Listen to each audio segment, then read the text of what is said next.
Jonathan Drecke, and this is The Signal. I'm an undergraduate at Davidson College studying biology and neuroscience with a passion for preventative medicine and translating complex scientific research into clear, evidence-based educational content.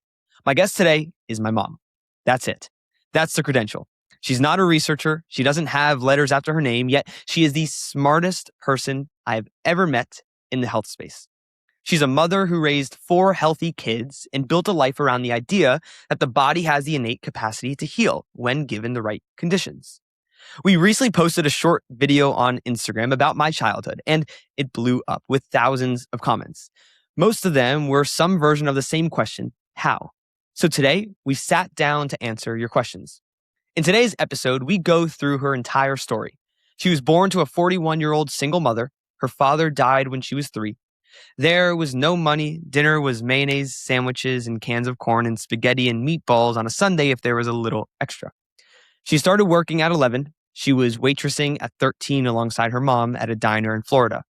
As we walk through her life, we discuss why it was so important for her to raise her children radically different from the standard American lifestyle. We talk about the man who changed everything, John Galamaga, who I have had on this show before. And as you will see, we touched on a lot. And I can guarantee there is much more to talk about. I'm currently working on an ebook with my mom that will be available in the coming weeks. This will include a much more detailed version of how my mom raised us and what we believe to be a truly healthy lifestyle and what that actually looks like. It will include a tremendous amount of resources and practical takeaways all consolidated into one document.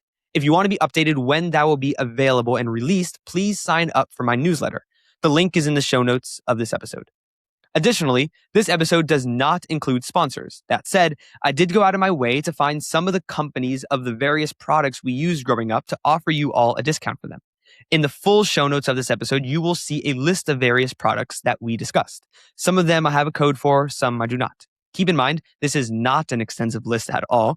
However, if you are looking for an extensive list of every single product that we think is important to have and to raise healthy children, but also to keep your own health in line, again, stay tuned for the ebook as that will be the best source for more detail. I want to be clear that this episode is not medical advice. This podcast is educational. It's made to bring real science and information to the general public. That said, this episode is a personal and family history offered for educational and general interest purposes only. It is not medical advice and should not be used to diagnose or treat any condition. Neither the host nor the guest is currently a licensed medical professional. Please consult a qualified physician about your own health decisions. And now, my conversation with my mom.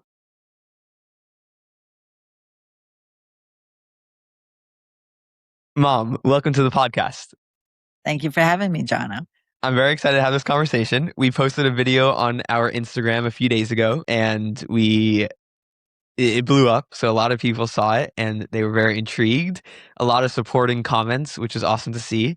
And we mentioned that we were going to have this podcast and I was going to sit down with you and we're going to dive into everything that we did growing up and how you raised your 4 children on a healthy lifestyle. And for people who haven't watched the Instagram video, basically what I said in it is like, I never went to the doctor growing up. We never had a vaccine. There were antibiotics. We raised 4 healthy children. And a lot of people had a bunch of questions. So we probably won't get through all the questions because there's like thousands and thousands of comments on the videos, but we'll get through as many as possible. And I think a lot of people will take a lot of value from this. So I'm very excited to have this conversation. We've been wanting to do this for a while now. Mm-hmm. So we'll jump right in if that's good with you. Sounds great. Okay, so I want to first, for the audience, I think it will be good to just hear a little bit of your backstory so they have an understanding of like how you got to this understanding of lifestyle on health and why you wanted to raise your children the way you did. So let's first take me back to your childhood. I know we can touch on a lot here, so I'll let you start wherever you think you want to start, and then we'll get deeper into it. So childhood, what was mama like when she was a child raised in New York and all of that? So tell us about that. This is definitely my first podcast, so let me get it out there. You can cut this. But I think part of my childhood growing up, it led me to what my desires were to raise my children and this path that I went on. I was born from a mother that was 41, maybe 42 years old. I was her third child. I was a surprise baby. And she had told me like I was her gift from God. And I felt that way because I got more love. I'll start off with that than I ever could imagine from her. And I adored her. And as I felt adored. But we had a tough childhood. There was no money, but there was a lot of love. So I wouldn't trade it for the world. And I think that's what led me, the love that she gave me without restrictions was what led me to raise my children the way I did. And I feel it was a gift. So yeah, I was born in Ozone Park, Queens, and she was 41 years old. She was a single mom. My dad passed away when I was 3. He really wasn't in our lives the first 3 years much either, but he did die of cancer, which is what I heard. I didn't know him. Obviously, I was only 3 and probably seen him only a handful of times in my life. And my brother was 11 and my sister was like 16, 17 years old. My mom, we grew up eating mayonnaise sandwiches, cans of corn, things that I wouldn't touch now because we don't have corn in our diet, but I loved it more than anything. I thought it was like caviar today for some people. So cans of corn, butter, mayonnaise sandwiches. My mom waitress tried to support us. At the age of 11, we moved to Florida. She wanted to get me out of New York City. My brother took the wrong path, being raised from a single mom, started on drugs and everything. They always tell me, kid, never touch a drug, never touch marijuana. Obviously, alcohol was in the way too. My mother never drank or did anything like that around us. And your brother was in the military, right? Yes, my brother was in the Navy. My mom enlisted him thinking that would help him. It made things worse, unfortunate. But he came out still hooked on drugs and alcohol. So yeah, my mom moved me here when I was 11. My sister was... Before you were 11, before you moved down here, what was like the environment like in your home in terms of like, what did you guys, you mentioned mayonnaise sandwiches and things like that. Yeah. You're Italian. So what were like Italian meals, if on any? Sundays, yes. Yeah. On Sundays when my mom had a little extra money, she would make spaghetti meatballs. I always was never really a meat eater, so I would eat 1 or 2 meatballs out of the frying pan before it went into the sauce. But once it was in the sauce, I only ate the spaghetti. So it was just our own habits. And that was like a splurge day. So spaghetti meatballs, my mom believed in a lot of salad and vegetables though. As we got older and I started working and making money, I was able to do that. We left New York City for her to raise me here. Also, kind of moved into a lot of different homes. I never lived in the same home more than a year. My mom rented, so we moved a lot. And there was reasons for that because of my brother. But anyway, got us down to Florida. My sister lived here, had her first baby. We came here to help her and lived in Florida for the rest of the time, I think, since I'm 11 years old. So I started working young.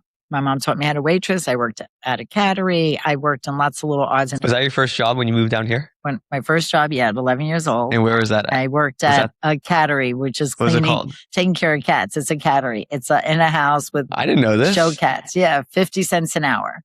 But that's 51 years ago. There were 51 years ago. And I loved cats. So I just, because that's what I had growing up. And that was kind of like my security blanket with having a really tough first 10 years of our life. And so I went to work and then started my mom. She taught me how to waitress at 13 years old. It was a clock restaurant. It was called. It was a diner in Delray. I went to Carver Middle School in Delray Beach. That one called, what was it? It's called the Clock Restaurant. Wait, what was the restaurant that you worked at where it was like 16? Who knows? Okay. Oh, someplace. Yeah. Okay. At 13, I started waitressing at the Clock Restaurant. And my mom was the head waitress there. So I started making money and helping my mom with our rent and with food. So then we started eating a lot of vegetables. My mom, because we had no money, my mom was not one to ever bring us to a doctor. Yeah. So we only went. So tell me about that. Like, my mom didn't how was that believe, relationship with the doctors my mom and would medications, things like that? And I think a lot of people back then did the same thing. It was chicken soup. It was Vicks on your neck if you had a cold, wrapping you up, making you drink a lot of water or hot tea. And I think that's just the way a lot of people back then did. But my mother never had a Tylenol in the house. My mother never brought soda in the house, no Doritos, no stuff like that. So she wasn't a junk food eater to that extent. There was never fast food. We didn't have money. So maybe it was a blessing. I never had a McDonald's or Burger King, or if I guess that was around then, I'm sure, right? But I didn't know of it growing up until I moved to Florida. But then she would be against any fast food because we were a typical Italian family. It was a lot of pasta, a lot of vegetables and salads. Everything was homemade. There was no frozen food. There was no Costco buying, packaged food. She didn't do that. Not that I don't go to Costco. There's a lot of good, healthy foods at Costco. And so we moved here and I started waitressing. And then my mom had, I'm trying to think Okay, I want to talk about your mom's health. Because she started having health issues because you guys didn't live like a healthy lifestyle. No. Outside right. of you didn't go to doctors, you didn't take medications, right. things like that. So my mom had a lot of stress. So stress we know isn't good for us. And so she had a lot of stress, financial stress, and from her son. And so that was tough on her. So she became very overweight. She had me, like I said, older and with a lot of stress from her son, who's passed away now at 32 years old. He took his life, unfortunately, and that was sad days in my life. But also happy days. I know he's in a better place and out of his pain. But my mom definitely got very overweight, didn't take care of herself, lived for me, waitress. She took in foster children. She was a woman full of heart. She loved animals. She loved children. She helped any kid she could help. There's a lot out there that still call her mommy today and actually probably stop at the cemetery many times to see her. But so I started working, making money. My mom wasn't well, but then when I met my first husband, and when I got married, I took my mom with me, put her in an apartment, and took care of her the rest of the time till she passed away. And she was able to not take care of the foster children anymore because that's very wearing. It's very hard and very difficult. We had some kids come through the house that were pretty tough for her to handle as it is. And on top of being like overweight, you mentioned she also had psoriasis, but also heart conditions. She had psoriasis from me growing up. It was always on her elbows and knees, and it was bad. And people would look at you, and it's a shameful thing, but it's not contagious. But people would look at it like it is. And I think that's also what raised me about no germs and contagiousness, because I lived with that. I never got a psoriasis in my life. I never even had an eczema in my life. So, and I slept in the same bed with my mom for 20 years. So I got married. We only had one room. So, that could be part of where I don't believe in the contagious thing. That's just not a big belief in mine, but that's another topic. Yeah, we'll talk about it. And so she had high blood pressure, but this was later on. This was like when I was like probably 17, 18, 19 years old. But I was so young. You're a teenager. You're not really understanding that she never complained. My mom wasn't a complainer about anything. So, but then when I got married, I put her in an apartment, took care of her. And when I had my first daughter, Natalie Silver, my beautiful first daughter, and now she has two daughters herself. My mother, she was everything to my mom. So my mom's lived in our life, very active in our life every day. And I took care of her, but I couldn't stop her from eating the things she wanted. Like, she would eat apple pie a la mode with ice cream, and she would eat hot dogs and hamburgers. But I geared away from that and meat. So when I had Natalie, we just ate, which I thought vegetarian, but I didn't know, is chicken, fish, turkey. Those were the things I ate. I didn't eat red meat. So why'd you not eat red meat? I don't know if I just liked it. I don't know if I thought it was not good for me because I looked at her and I knew my mom wasn't, and I didn't really want her to eat a lot of it. Maybe I thought it was the healthier way because I think it was talked about a lot as a healthier way to live. And so years went on, and then I met my first husband. Died when my daughter was 3. He got killed on a tractor. So it was me and my mom and my daughter. And we lived very like big salads, a lot of vegetables. I wanted to raise my daughter healthy, obviously, of what I knew what health was.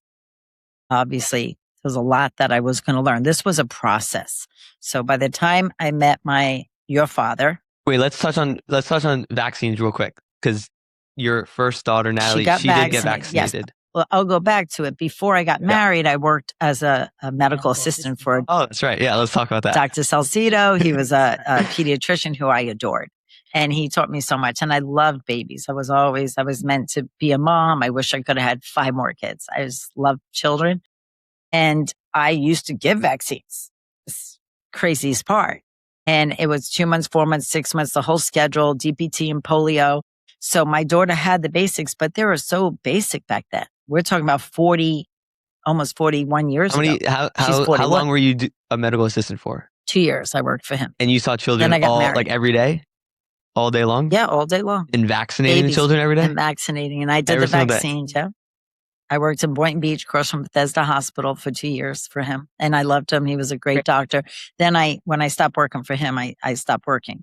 I got married and I was stay-at-home mom. So at this point in your life, like what was like how did you think about health? Because like you said, you wanted to raise like your child healthy. So like you ate healthy foods, things like that. But was it like a big focus or not really? No, but I was naturally like, I didn't pesticide in my house. My mother never raised me that way. So I didn't know. And I wouldn't, it would smell or something. I wouldn't do that. And what about like medications like Tylenol or things like that? Never medication in my house. Would you attribute that because you just didn't have that growing up? Yeah, I think so. Okay. I didn't even know. And the reason you had that growing up was because you just didn't have money. It's expensive. Yeah, my mother would have to buy a bottle of Tylenol and medicine. And did you go to the doctor growing up?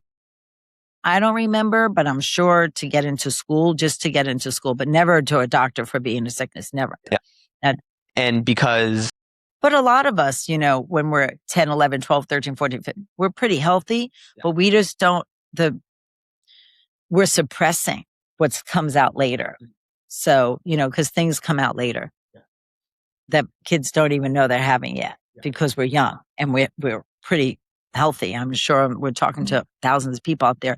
Most of our teenagers are pretty healthy. Now, I do hear some that do get headaches and do get things. That's what you want to avoid. But for me, there was no medicines in the house. So we continued with Natalie. Natalie never had medicines. I breastfed her. My mom was even shocked with that because and Natalie was born when? She was born in 86, I think. 1986. Yeah. Okay. So like, I don't know what it was back then, but that like vaccines definitely were not many. So I was saying that when Natalie was born, you said 1986. Okay. Natalie was born in 1986. Back then, I mean, people can go look it up. I'm sure the vaccine schedule was very little. So if anything, it wasn't really that many vaccines in the first place. I think now, I think it's changed, but it was like 70 something vaccines up to the age of 18. I remember like feel her having low grade temperature that night, or the leg swells up. I remember that. Those are common symptoms for vaccines. And she had nothing serious, thank God. But I was always, I put my changing table by the sun. Even back then with Natalie. I always wanted my kids outdoors. We were in the pool all the time. And why was that? I just believed in it. I believed in it. Well, and also my brother grew up at PS 64 Parks in New York City playing handball, always outside. I was outside hopscotch and, that was like the culture back then. Yeah. We were outside. Yeah. But the intention wasn't so the kids were healthy, was it? I thought probably it was healthy. You're sure? Yeah, because I remember I would leave her with no diaper. I always wanted to air out her bottom, and I would leave the diaper open on the changing table, let her sit there with the sun, coming through the window, not obviously the window's closed or even if the window was open, so I had that set up. So I was health conscious to an extent for sure. Okay. Sure. All right. Should we touch on anything else before we move on to like the road to John? Oh, I guess, yeah. I think we're there. Yeah. No. So when I had Natalie in 3 years, her dad died, my first husband. When she was 3 years old and he got killed on a tractor, and that was a very tragic time in our life. He was a landscaper. He owned a landscaping company, big company, and he was on a New Hollander, and he had an accident. We don't need to get, Right. So when that happened, that tragedy was my first, even so my brother passing was a tragedy, but this was my first real tragedy of waking up to seeing how short life is. And I was a young mom. I thought I had everything. I was 25 years old. He was 28. That's when Natalie was 3. So you had Natalie when you were 22. Yes. You got married 21? Mm-hmm. Okay. I knew how short life was. And something then shifted my way of wanting to raise and hold on. I was so scared of loss after that happened that I held on so tight to her. She was my everything. I mean, yeah, we slept together. She had a beautiful room. We were very comfortable. We had a beautiful home in Woodfield Country Club in Boca, and I was raising her, you know. And did you breastfeed? Pinecrest. I nursed her for only 1 year. Okay, because your mom didn't like my nursing, mom right? thought that was like, how do you do that in public? Because they're very old-fashioned Italian. So like, and I said, well, I'm going to do it, Mom. And I loved her dearly. Never went. And why did you want to breastfeed? Well, I knew it was the healthiest. I didn't want her to have bottles or pacifiers and things. But was that typical for like the Italian family to and not for that breastfeed? Generation either. To not breastfeed as much. Yeah, not as many people as it is today. I mean, you can look it up, but I don't think so. Because most of my friends all bottle fed. Mm-hmm. So, but I enjoyed nursing her. So you nursed her up to a year? Up to a year. Okay. Because then I knew she didn't have to have formula. I didn't want to give her formula. So I just wanted to have breast milk. So at that year, then she went to food? milk. And then she went to milk. No, she ate food at 5 months like everyone else does. Was the milk store-bought or did you do it on, because didn't you guys have like a farm? No. Oh, okay. Because my in-laws did, but not the cow milk. Oh, okay. No, it was store-bought. Like I didn't know like what I know now. Like I said, this is a journey I learned as I went along with up into you getting the biggest benefit, I believe, from all the kids. But so Natalie was breastfed for the year. And then when her dad passed, I really was cherishing her and changing our lifestyle to eating just fish and chicken, but very limited, mostly vegetables. We ate pastas and rice and, we weren't the non-Cobb family. We ate potatoes and stuff like that. So after that, 5 years later, I raised Natalie. 5 years, I met your dad. What about, I do want to touch on, because your mom's first heart attack, was that before you met Dad? No. Or after? That was after? Yeah. Okay. Nicole was like 2. Okay. And I was pregnant. So yeah, so I got my mom a condo close by because me and Natalie had our own place. Always watched over her and took care of her and cherished her dearly. So I was 29 when I met your dad, almost 30, 29 and a half. And I wanted more children very badly.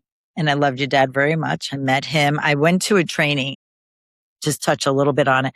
I went to a training that was a transformational training. And a very good friend of mine said, you should do this training. It will help you get over the death of your first husband. You should be out dating and all this. I was young. So I said, okay, I'll go.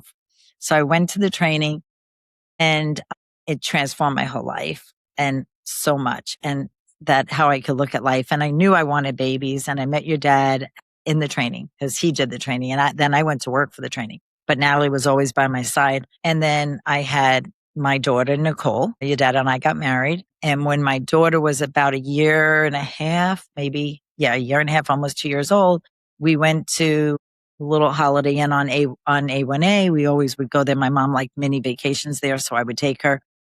And she was up eating hot dogs and potato chips. And at 3 a.m, we had connecting rooms. She's like, I'm, having a heart attack. That's when she had her first heart attack. So, meanwhile, we didn't go back to introducing John, but that was her first heart attack. But let's backtrack to when we met John. Because you knew John before this. Yes. Okay. So let's talk about that. Okay. So for people who are unfamiliar, John, I just want to give the listeners a little information about John. So John Galamaga, I interviewed, he was my first person on this podcast on the same couch that you and I are on. So if you want to just hear John and hear what all his health practices, which we'll talk about it here, but I have a podcast with John that people can go listen to. That was really, really amazing. So I suggest people listen to that, but we'll talk about John. All right. Where do you want to start with that then?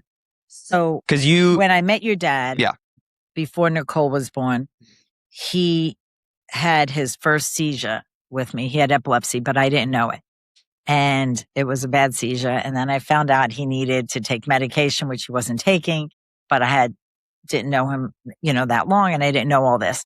So once he had a seizure, I reached out to a friend of mine who had breast cancer and she was given a short time to live. And she said she knew someone that was alternative medicine and that she's not going to stay in stage 4. She's going to beat this and this man is going to help her. And so she was given 6 months to live. You called her when she was already alive for 2 years after, or around that time frame. Yeah, or it's been over a year or something. Okay. Yeah, she was already, I don't remember, it's 30 And so years ago. you called her, she tells you about this guy.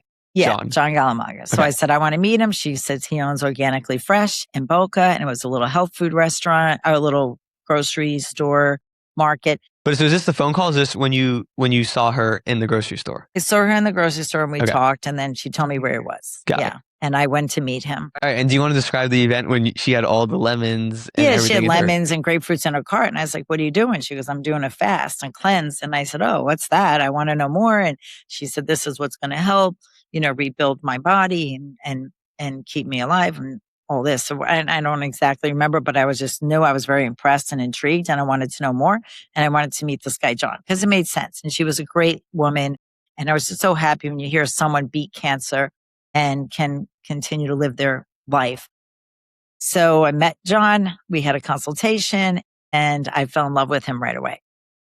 And he was everything to me. Like, he just was pure, and he's honest, and he has integrity, and he was kind, and he was clear, like how to share. He so educated on everything that he researched, but it didn't matter for me to research. I believed in him. So anything he said, I never fact check anything, or because I believed anything John said. After, he got me to believe, like I needed to believe him, but it took some time. And then anything he said, I just believed him. So I had Nicole, and I went right to breastfeeding. I knew that was the only way to go. Well, okay, wait. So, but when you meet John, then did he right away? Did you start having John over to help Dad out? To help you, Dad. Okay, or was it to help your mom first, or was it Dad first? It was Dad. So he helped Dad out first. Yeah, because once I knew that, I can help my mom. Yeah. So Dad was on 400 milligrams of Dilantin, epilepsy medication. He had seizures. Right. He was overweight. So John comes into his life, and what did John? Lost like 60 pounds. We have an article, so I'm going to look for it, and then you can post that. But we have an article at the time, and this was back in 1995, that he lost all this weight in a very short period of time, and he got off Dilantin, and he was really like a new person, like so healthy, so strong. But we worked out with him. He did intermittent exercise where intensity, intermittent training. Yeah, intermittent training, and 2 or 3 times a week, plus all vegetables, only vegetables for. So John comes over to your house. He cleans out the. Well, John, I said, he doesn't. I said, John, get in my kitchen. Let's go through this pantry. Almost everything was thrown out because something had corn syrup, cornstarch, corn powder in it, whatever, corn something, and everything, even my ketchup, everything had to be thrown out. And not because just what you buy. If you start looking at crackers and chips and this and that, it has something in it. We didn't know seed oil free. That's something I learned from you, thank goodness. And I'm so happy we're seed oil free now, family, but I wasn't, And so John helped me clear up my refrigerator. He told me what to make. I went to Organically Fresh, got a lot of the food there too, because, that was a treat, like tofu scramble. We called eggless egg salad. It was made with tofu. It was delicious. So that would be a treat. But otherwise, it was always big pots of ratatouille, vegetable soups, all vegetables. That's all I gave you, Dad. Then So that was a diet that John put him on. That's a diet. All vegetables. He became very, healthy, lost weight. And I knew, then I'm like, this works. We never felt better in our life. I'm nursing my daughter. My daughter was healthy. I was not going to go medical at all. I started reading books. Did you vaccinate Nicole? So Nicole, I want to say that when I had Nicole, I think Nicole had limited vaccines for till 6 months of age, and then never another one. So I'd have to pull up and try to find those records. But I was very minimal, and because I was against anyone putting a needle near me. So I want to say she might have had a little bit, but once she was around 6 months old is when I really educated myself on the 21st Century book. It's a woman's book. I don't have that book out here to show them, but that was my first about vaccines that I started reading about. And did John share this with you? Yeah. Okay. John taught me all that the vaccines were heavy metals, that, all that. But John he was more about the diet. So I was like, I didn't want a doctor to run that. I was going to be in charge of their health. So I had Nicole. And then when I was ready, and I got pregnant with Joseph. Like a year. I breastfed a year Nicole later? for 2 years. No, a year later probably, because when she was almost 2, she was 23 months when Joe was born. Oh, so 2 years after Nicole was born, Joe was born. They're 2 years apart. They're 23 months apart. Yeah. Oh, okay. 1 month shy of that. Got it. And so when he was born, completely natural. All my children were completely natural childbirth and never let wait. So let's talk about that real quick. So Natalie, even Natalie, completely never. natural. No. So this means no epidural, Never. no C-section, Never. vaginal, No. and all of that. Yeah.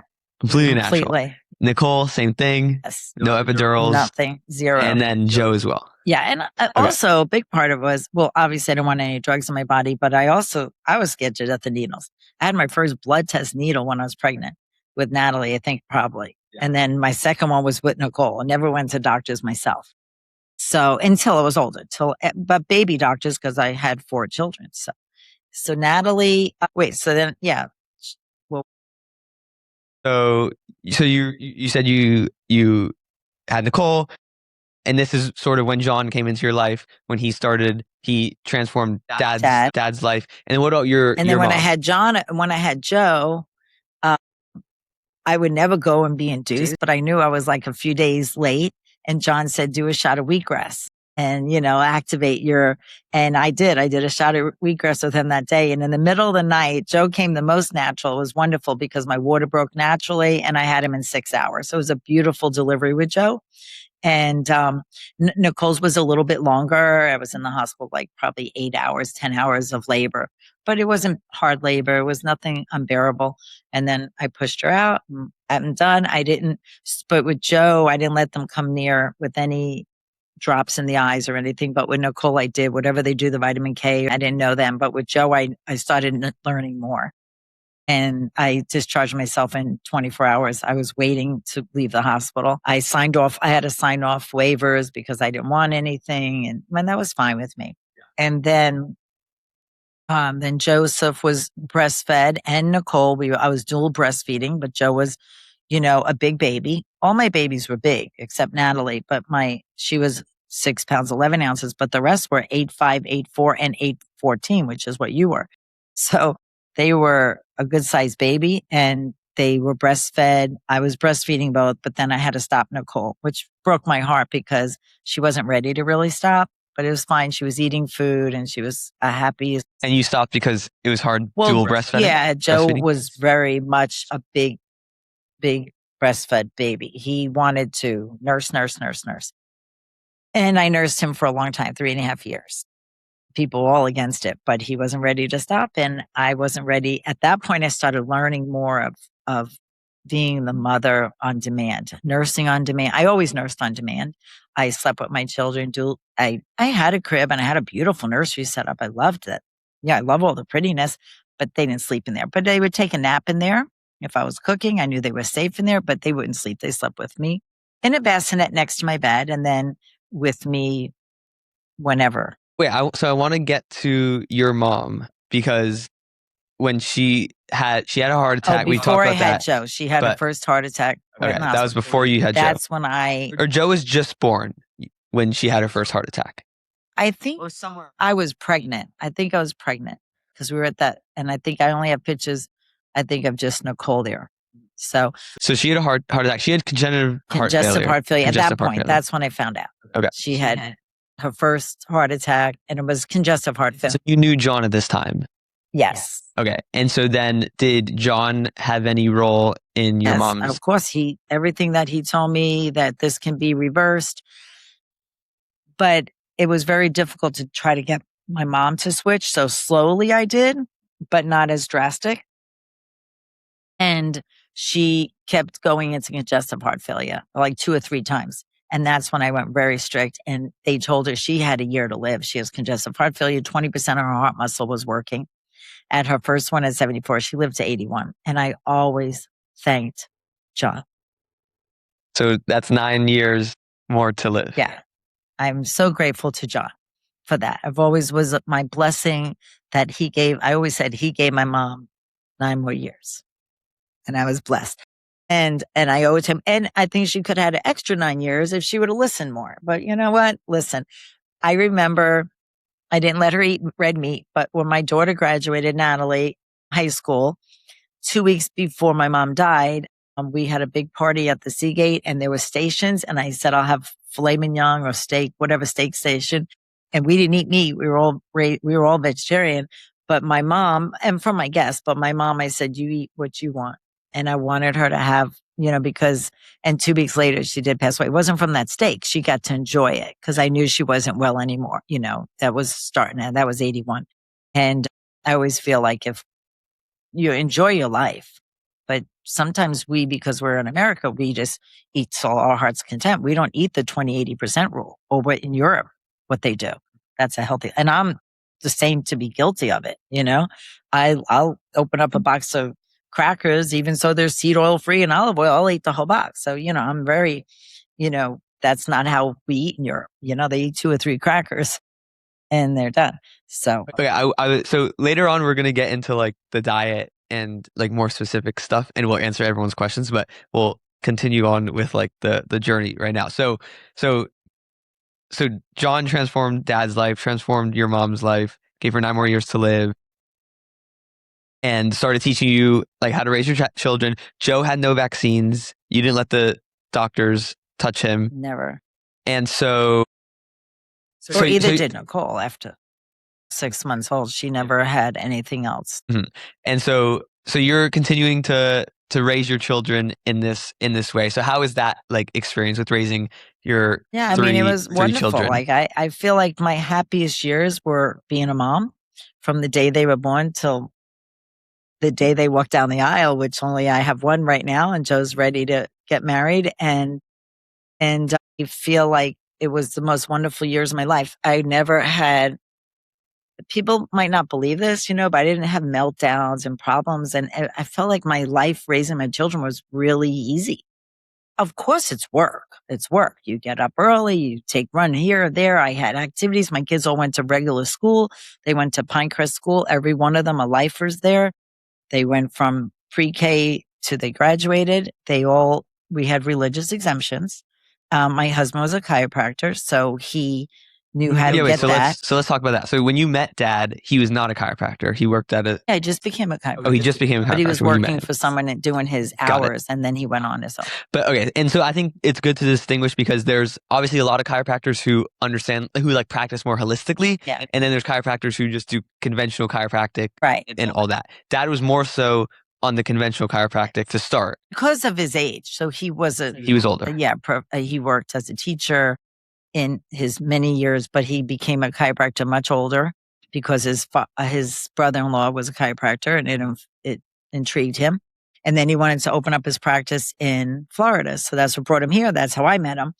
And he opened up his practice. But I think your dad was, I don't want to say easily persuaded, but like when I met him and I knew Dilantin, that really, because I was a widow already. My first husband had died. I was more fearful of any illnesses. I think that's what happened to me. So right away I was like, wow, but I was already in love with him. So I was like, well, let's get you healthy, because this ain't going to work for me, So, and he did, and he went and, he had his practice, and we started changing everything. Once he met John, he fell in love with John too. Everything that John said, we followed, and we were really good about it. Unfortunately, our old habits show up in our life because you're very fortunate because you from birth never had a hamburger, a hot dog, a meatball, chicken, anything. Eggs, you've had dairy, and, but we stay away from that, but we have had it. And if we go to Italy, you love tiramisu. I know you indulge in it. When we get it here from an Italian bakery, I say just eat half, because I know we learned this from Orion Galamaga, which is John's son. Dairy is scary. That's how we look at life. And I'm proud to say that. Am I against anyone that eats dairy? Of course not. And do I understand it? Sure. I love dairy. Love mozzarella cheese. I bought Rebel cheese. It's a good vegan cheese, guys, if anyone wants to know. And I made like a baked ziti with rice pasta last night with the Rebel cheese on top. It was delicious. So is it real like mozzarella? No, but it works for us, so anyway. Okay, so let's go so I think we can go into like me. Yeah. Well, yeah, but let's let them know that before you came along. So before Jonathan came along, so after Joe was young, we would juice like 10 cucumbers, celery, dandelion, kale, a piece of ginger. So we were heavy into juicing, cleansing, and things like that. Lots And of what year is ratatouille's, this vegetables. around? That's in Like before 2000? yeah, 80 and 95. She was born, and Joe was born in 96, almost 97, right? So 98, 99, up to 2000, 2001, to the same. And then that's what we were living that holistic lifestyle. My kids had kale chips. I would toast kale with a little olive oil and dulse. We did seaweed. So I would dulse, I would bake a little dulse, and then they would have that as the chips. My kids would eat wheatgrass tablets. Sometimes they chewed it like it was candy. We did cherry tomatoes. That was our diet raising the kids. It was a very holistic, clean diet. But were they normal? We went to a birthday party and they wanted pizza, sure. But most of the time I would take the cheese off. If they were screaming for it, I would never ask me, I would let them have it. But they knew how they felt, so they would remove it. I would bring a lot of my own food for my kids at birthday parties. So they went to the birthday party already full and satisfied. So they didn't really want it. So I wasn't depriving them or pulling them away from that. But candy and things like that was not in their diet, or snacky foods or packaged chips and all that. I mean, yeah, potato chips, but never a cheese doodle or Doritos or any of that. Now, if they went for play dates and the parents had it, I know Joe was a big one on, getting away with it. I controlled the others a little bit more. So Joe would kind of do a lot more cheating outside the house. So now let's talk about your surprise baby, which was me. Yes. So you had me, how old were you when you had me? You're 40. I was 41, I think. 41. Okay. And dad was? Almost 42. Dad was 56. 56, 57 maybe. Okay. So I want to first start with that. That in and of itself, a lot of people and the doctors, how did they think about that? Because you're having me very old. Right. So my mom passed away when I was 39 years old. The week before I was 40. And she was 89, or how old is she? She was 81. Oh, 81. Okay. 81. And when she passed away, of course, it was devastating for me. And within that year, I got pregnant with you, which was it was definitely not planned. I always felt like you were her soul, and it was a big gift from God for sure. And then when the doctor said, all my friends said, "Are you kidding? You're 41 years old. You're going to be 42 when you have this baby. You sure you want to, continue this?" And without a doubt in my mind, never a blink, obviously that was my gift from God. So would I ever turn down that gift? And so I said, yeah, I'm having this baby. And then the doctor said, you're high risk. I was 67% high risk of a problem, with the pregnancy and delivery and with you. And I said, I'll take my chances. So I only said I would allow one sonogram. And I only went to the doctor maybe I might have went monthly just for the weight and the checkup, but I didn't let them do any sonogram and the heartbeat. I let them do the heartbeat. Is that ultrasound? Now that I know better, I would have never done. No, it's not. It's just the checking the heartbeat. Yeah, maybe with an ultrasound. Or just I'm not with really a sure. No, whatever. I think they put they don't do an ultrasound. No, it's not I only had one ultrasound, but it's like a meter that they check the heart. I don't know what it's called. So, and I would go for that. So at 5 months, I told them I'm only having one sonogram. I went for a midwife. I didn't want doctors. And I had doctors for the other three. You had a midwife and you had a doula? And I had Mindy Galamaga. So backtracking a little bit, I introduced Mindy to John Galamaga, and he married her, and she's wonderful. I love Mindy. She's taught me a lot of wonderful things with my children. Someone I've also turned to for naturalness I can't give her enough credit for that. She's a massage therapist. And she was a massage therapist and a doula. Well, you were her first birth as a doula. And she's a fabulous doula, and she's wonderful. But and John was at my birth for you, and it was a hospital birth, but we closed the doors, and my midwife was very cool, and she knew that it was all going to be, done holistically. And all my children were there, and it was a beautiful birth.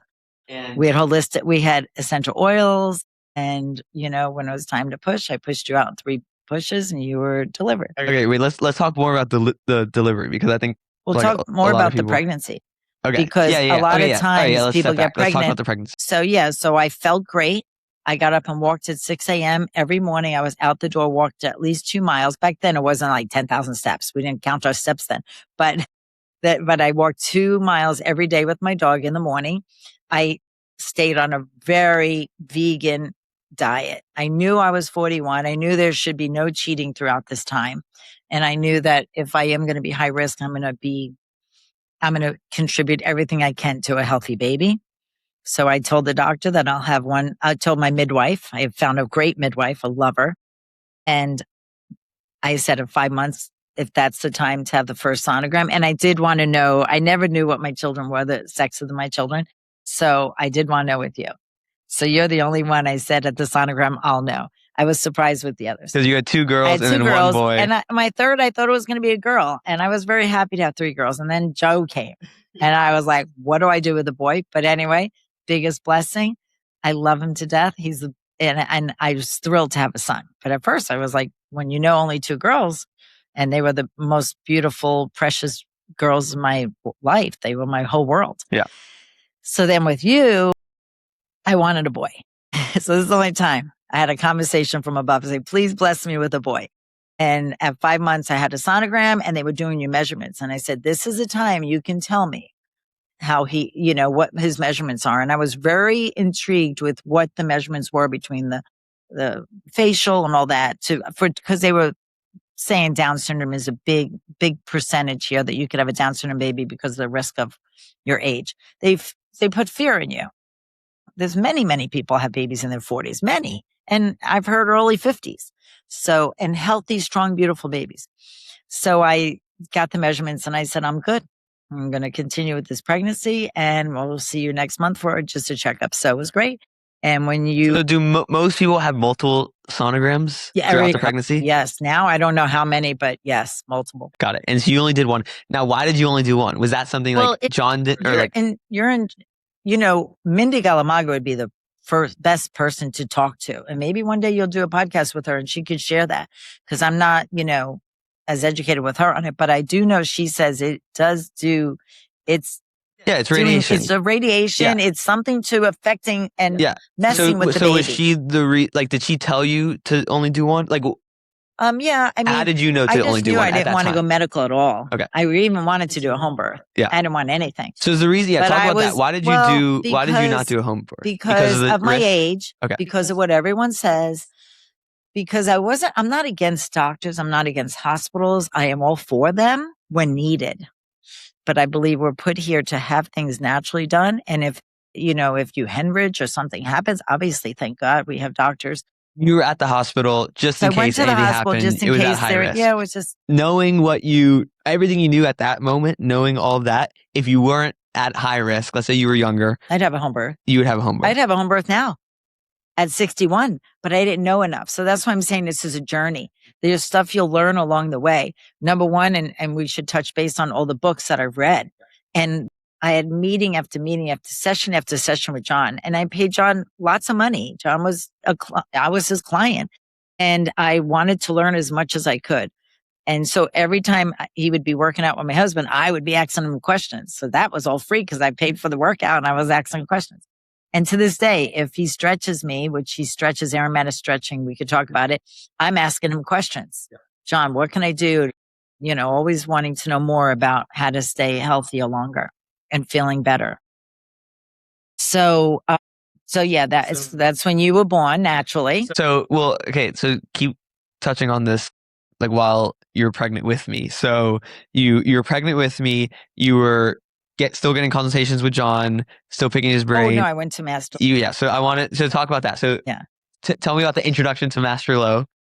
Well, I knew Master Lowe before I was pregnant with you. Yeah. So okay. So talk about that. I went to Master Lowe. So this is backtracking a little bit. Yeah, backtracking. When Joe was pregnant, or when I guess that's a good question for John. Once John was introduced to Master Lowe, I was introduced to Master Lowe. Anything John did, I wanted to follow. So Master Lowe was a qigong master, and so I went to him. Wait, real quick. For those who are unfamiliar with qigong, so qigong is most people know Tai Chi. So it's similar to Tai Chi. It's the same concept of Chi, but Tai Chi is more of a martial art, whereas qigong is more of a health practice and more like breathing, very, very slow movements. And it's cultivating qi, which is your body's energy force in ancient Chinese medicine. So I also did a podcast with Master Lowe. People can go listen to if they want to learn more about qigong and all of that. But we'll discuss what you want to share here. So, okay, so John introduces you to Master Lowe. Yes, and then and tell I us more. went for me and your dad. So your dad and I went to Master Lowe. Not a lot. He's very, very expensive. Tell me the stories with Master Lowe. So you went to his house. What was When his I house was like? pregnant with you, or No, before? before. Like We when would you just go to we would go do qigong at parks, at his house, at the beach. and just you three. And John was usually when I went. That's not private sessions. I would go to the meetings and the events with him, and then privately, your dad and I would go for a session. I mean, even Ed did. So I'll get to that point. But so yeah, Master Lowe was. You always felt better. You knew that was. John is a big believer in it. So, like I said, John was a believer and I was a believer in it. So when I got pregnant, I knew I'm going to go to Master Lowe every month. Now, once a month, but because it was very expensive. Back then, $250 for the hour was a lot of money to me, but no money could ever trade health. So I went to him once a month. Wait, real quick though, before touch on, can you talk about the story with Joe and Master Lowe? So I think I might have been pregnant then. Yeah, because Joe was around 8 or 7. I might have been pregnant with you and the kids would come with me when I had my session. And he was very strong. He could pick them up with his loop in his pants with his pinky. And Joe's like 7 years old. Yeah, Joe might have been probably over 100 pounds. Yeah, it might have been before I was pregnant with you. Maybe it's 6, but I went for a session. 6, 7. I don't know. But yeah. Yeah, it was little. My kids you all were very thin for a long time. I don't know if he was 100 pounds. Over 50 pounds. Yeah, for sure. Whatever. Yeah. But with his pinky, it's pretty strong. Yeah. So Master is just a very strong man, and we all know that. So when you're pregnant with me, you're going to Master Lowe for monthly sessions. What was that like? Oh, it was amazing. Like he would give me qi. He would talk to me. He would do a lot of treatment on me. It was just an hour session to keep me with the strong. And he would tell me that my baby's doing great and all this. And so right before my last session with him, he told me that how many hours of labor I was going to be in. I know this sounds woo-woo, whatever. I just want to share honestly. And he told me the labor and that I knew I was having a boy. And but he told you having a boy? Yeah, he knew I was having a boy. He knew the labor. Wait, did he know? No. Okay, so yeah. I'm trying to think of what else, but I can't think right now. But a time of birth, how long I was going to be in labor, my weight, and that you were a big boy. I don't know if you knew the exact weight, but I don't remember now. But anyway, he was really on track. And then I said to him, I was going to name you Jacob, and he said that's not a strong enough name for this boy. His name is Jonathan. And I named him Jonathan. I mean, I did it when I believed in someone that was giving health to me and teaching me, because I think the way I believe is that's all we have in our life. And I've been through a lot of losses in my life. And so I know that health is wealth, in my opinion. And so without health, we don't have much. So I listened to him and I said, it'll be Jonathan. And you were, I was an hour and a half labor with you. And it was a beautiful, easy delivery, and you were strong. Yeah. So wait. So let's go to the hospital. So I stayed home and I labored at home, and then I went to the hospital and I called John and Mindy, and they came. And wait, before you got to the hospital, like, did you tell them? Because did the doctor ever come in the room? The midwife. I didn't have a doctor. But a doctor never came in the room when I got there. Yeah. Right away. Well, she came in, but not right away. But when she came in, because I was just, the nurse tells you you're in here, you set yourself up. Oh, they said they wanted IV to put IV in case you need a C-section. I said, I refused everything. And I had to sign waivers. So refusing that, you had to sign stuff. Yes, I had to sign waivers. So that was prior to going into the hospital, or that was there? When I got and there. You're like in the bed, or you're like, I was sitting up. I walked around the hospital. I didn't. So you're walking around. You tell them, I don't want any of this. You sign off all the waivers. Sign off and everything. Did a doctor? So you didn't have a doctor? I didn't have a doctor. I had a midwife. Okay. It's like a doctor, but she's a midwife. Okay. But do most people who don't have a midwife? Yeah. What do they like? They have a doctor that comes into the room. Yeah. Okay. And an OBGYN comes in the room and does all the stuff. Yeah. No, I never saw a doctor. But you never saw that. No. Okay. So you have midwife in the room. John and Mindy's there. Yes. Dad. And I also don't let the midwife check me or do any exams until I'm ready. Okay. But they usually examine you right away. Yeah. So how long were you in the hospital? So you go into the hospital. Mm-hmm. And what, you're over there overnight, or what was? Tell me about that. No, I came in late and you were born early in the morning. Okay. So yeah, So you came in at night. came in You probably slept, around or did you 9, not 10 even sleep? o'clock. No, I'm in labor. So Okay. you're up all night. So that's like, what is that? That's contractions and Yeah, stuff? every 3 minutes. You have every 6 minutes, and then it goes to every 3 minutes, and then Got it. So you were in labor for how long? probably 10 hours with you. Okay. It wasn't Is strong that long labor. or no? Joe was quicker. So yours was, but I went to the hospital probably too early. Probably I could have labored longer at home, but I had my 3 kids with me and my husband. And what was the short thing? So there was a portion of I the pushed contractions? you for no, the pushing was very quick. Some people push for a long time. So water breaks, is that before labor or after labor? No, I'm in labor. And then my water breaks. There's a couple of steps to it. Okay, so wait, what are the steps? So you get in the hospital. Yeah. Water breaks. Mm-hmm. And then you go into labor. No, I'm in labor. Oh, you're in labor. And then the water breaks right before you came. Okay, got it. And so contractions are happening before the water breaks. Yeah. Got it. So you're going through contractions. This is all natural. No epidural at all. Nothing. No, nothing. Okay. So water breaks, contractions happen. An hour later, I'm born. From the water breaking, maybe 20 minutes. Okay, 20 minutes. All right, I come out. Yeah. And then I kept we did not cut the cord. So wait, when I came out, no doctor touched me. There's no doctor. So no doctor touched me. My midwife was there, onto you. went on to me. Okay. And we didn't cut the cord until it stopped pulsating. I remember you telling me that I was like very clean. You were very clean. Yeah. I mean, a lot of babies are, but yes, you were cooked. You were ready to come out. A lot of people that they do all this they're not really ready, especially when you induce a baby, that baby, when you go into scheduled, they induce babies and, you don't know if they're ready, but you were ready. You came when you were ready. And you never checked to see like how many centimeters? Yeah. I did towards when the contractions were getting stronger. I did. I was like 8 centimeters when she checked. She goes, okay, you're ready to have this baby soon. And she went to another room. And then when I was 10 centimeters, I remember there was a first time mother. She goes, Rosebud, you can hold off.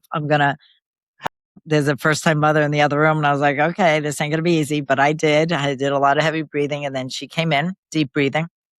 And she came in and we delivered you. And it was beautiful, beautiful birth. So I'm delivered. I go on your chest. Yep. What else? And then I started nursing you right away. You were never taken. I don't give you a bath. I didn't let them take you to clean you. No, you just get wrapped up and stay with me. They'll take away. They take from away the to mom? weigh them and all that. Mm-hmm.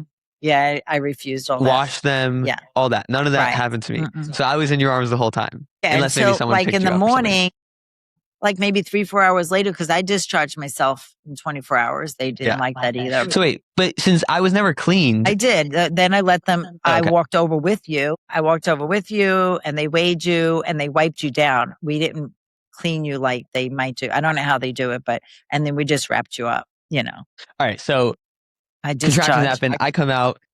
So no vitamin K drops on the eyes. Nothing. No shots. Zero. No nothing. Did you ever, in terms of the no shots, did you ever have a problem with like the doctors? Like when you went to the hospital and you told them, I'm not giving my baby shots. Like what was that like? I just had to sign a waiver. They were very cool. My midwife was really on my side. Okay. Also, I refused something else that's very big with the hospitals, a PKU, which they prick the heel and they pump out a little blood and they put it on, every mother out there knows, they put on a little paper. I've seen it because I used to do them for babies. And they send it out to see if there's any Down syndrome or anything. I think that's what the PKU is for.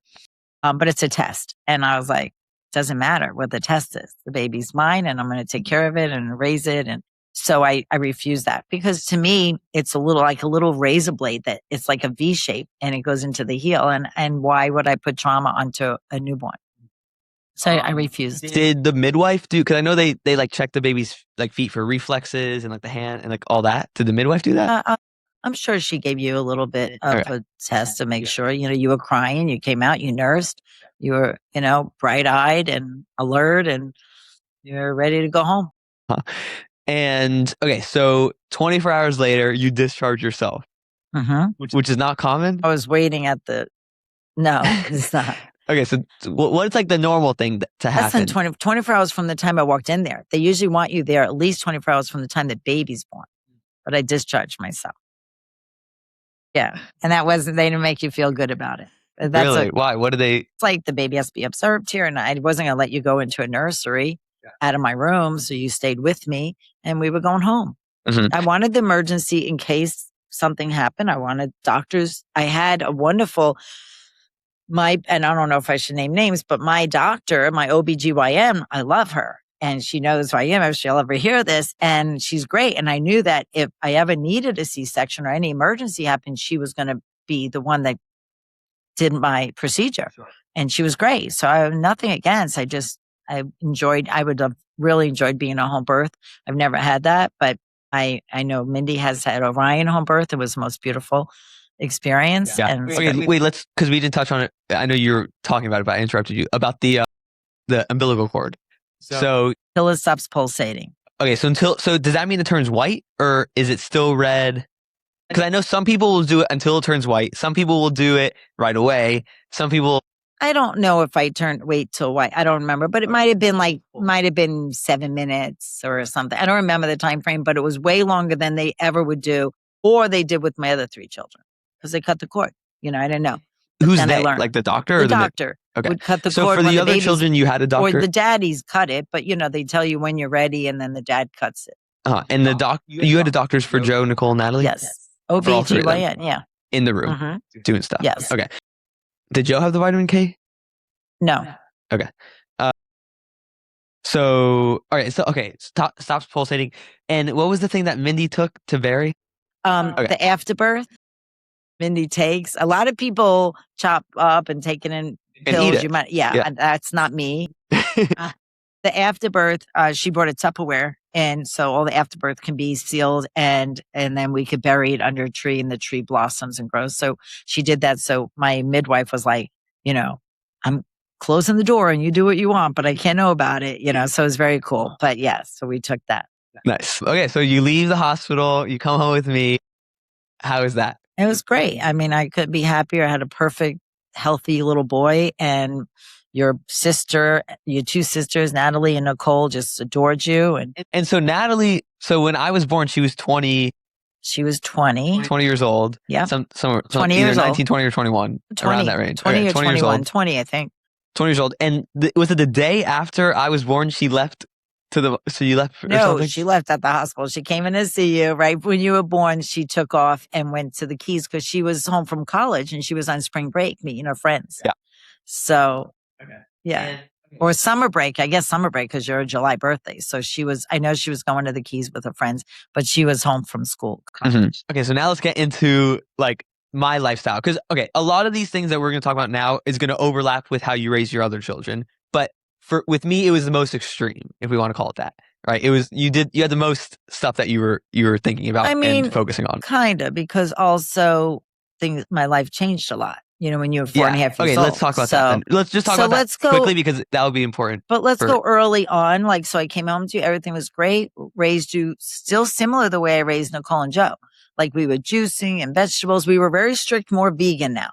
So now we came into not having any dairy products at all. We never brought dairy in the house, but I was weak with it if we were out and there was something. I wasn't like, no, they can't have that. But then I became very dairy was out of the question. Yeah. And so a lot of whole foods. Yes. A lot of whole foods, a lot vegan, of a lot of vegetables. Tofu, beans, things like that. Mm-hmm. Yep. And a lot of juicing still. So you do celery, cucumber juice. Yep. Dandelion also or no? Dandelion. I always put dandelion in for the heart. It's very healthy. And no fruit juices. Never. Okay. Never fruit juices, no juice boxes. I mean, at a birthday party.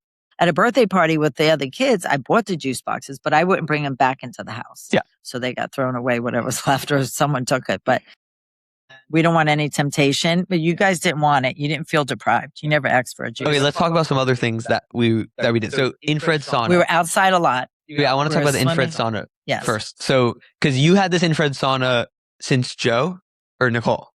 Joe, probably. Since maybe Nicole. I don't remember. Maybe Joe. Probably Joe. Somewhere around that time. Yeah. Either between Joe or Nicole. Right. When you were pregnant with me, you were going in the infrared sauna when you were pregnant, right? Okay, yep. Can you talk about that and that protocol? On low temperature. So low, okay. I also went in right away. So I got the infrared. before it heated up. So now what I do with my infrared sauna, I heat it up and I go in 15 minutes when it's already at 140 degrees. I didn't do it when I was pregnant. I went in when it starts at like 70, whatever the temperature is in the room, and then it gradually goes up. So when it hit like 110, I would probably get out by then. And so you got the infrared. I believe in the infrared. And you did that every day, or? I don't remember, but probably 3, 4, 5. I was a stay-at-home mom, so yeah, probably did it often. I walked a lot. We slept on North Energy magnets. We believe in that. I think you have that in your information. We also had alkaline water, Kangen water. We were big believers alkaline water. I was a big believer in alkaline diet, as I think we touched base on. Epsom salt baths, if just regularly. You were babies, but I'd put a tablespoon of Epsom salt in a little bath for a newborn. It just pulls toxins out. Yeah. And okay, I want to quickly touch oils. on. Yeah. We'll talk more about like the different modalities, and I do want to talk about them from a very a lay person who doesn't even know what the heck an essential oils. But so we'll get into it in a little bit. But before that, so you were stay-at-home mom, and because I think that was really important, right, for like how you were raising your children and just like the care that you had for them. But I also supported my husband in his practice. So I would bring my children. I oversaw the practice. So I might go into the office for an hour or two. So I was over. So it wasn't like I was just staying home, doing nothing. I did some of the accounting, but I was always with my children. So yeah, no daycare. You attend B'nai Israel a couple mornings a week. Once you hit like 2.5, 3. So you would do like whatever the morning session is, 2 days a week, 3 days a week. And I always participated there so I could see you during those 3 hours. And then you went to pre-K there. And so pre-K, you were, or maybe even at 3 years old, you were doing 3 days a week. And then at 4 years old, you did pre-K and then kindergarten. Okay, let's touch on, should we talk about the divorce like quickly? Sure. Okay. All right, so when I was 5. When you were 4.5. 4.5. Well, you divorced at 5, but 4.5. Your dad and I, just grew apart. It just wasn't working anymore, but in a happy way. It didn't stay that way because unfortunately I never realized how divorce works, but I thought it was always going to be where the kids are always number one. And so I went for the divorce, and then it was every other weekend that your dad had visitation. And, your dad started not staying on the same diet plan, unfortunately.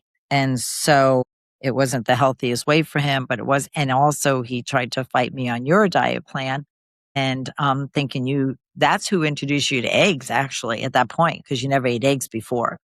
And because of a divorce, it's a lot harder to go. And I know a lot of moms out there might be thinking, my husband's not really for this or that, or he has his own beliefs. It's not easy to not have the same beliefs. So your dad and I had the same beliefs, and growing up, everything 100% on board with each other. We never, ever had an argument about it. So my heart goes out to the moms out there that do, or the dads, there's a lot of dads out there. It will be you and my son, Joe, as one of them that have your own beliefs, and strong beliefs with it. And you have to meet someone that, wants to align with your beliefs. So I get off track. You got divorced. I split custody. Well, not split custody. Or yeah, whatever. No. Divorce, and at 20% every other weekend you went to your dad. Okay. And then dad went off the health track. Right. And he wanted to give you shots. His wife, let's talk about that. Wanted to vaccinate you with, I forget what shot it was that they called or texted me on. And I said, never, that would never happen. So I had complete rights over your health journey. And I had to go down to Dr. Marcus, which was my doctor, and tell him that these are the papers and he is not to come near my son with any vaccines or anything. And he should never he wasn't allowed to take you to the doctor without me knowing. And I would ran there if you were sick, but you never were sick. So he never had to take you, but he did want you to get vaccinated because his wife believed in it. And so that was handled. So he couldn't do that. And I had a battle, that you started being introduced to eggs. You went out to dinner. They went out to dinner a lot. I don't believe in a lot of dining out. It's just hard to stay on a healthy plan. So you would eat like French fries and salads because as a vegetarian, there wasn't much more. And so I wasn't happy with how that was going on, but there was nothing more I could do. But besides all that, you were very healthy, Okay, so then let's talk about like my growing up. So didn't have any vaccines, obviously. Medications, never in the house, nothing Never like that. Tylenol or cough syrup or I don't even know what there are, but I know there's things. Nothing, fluoride, never bleaching fluoride in toothpaste. That was it. I was even so crazy that when you went to your dad's, I didn't want you brushing your teeth with fluoride toothpaste because I didn't believe in it. I know a lot of you guys, out there, the audience or whatever, will be saying, well, you don't want cavities. Well, you never had a cavity. And, that doesn't what causes cavities, so, but people will believe that. So that's another story. Yeah. But Yeah. So when I did get like sick or under the weather, what would that look like in terms of symptoms? right. Well, you got cold sores. Yeah. So that was an immune.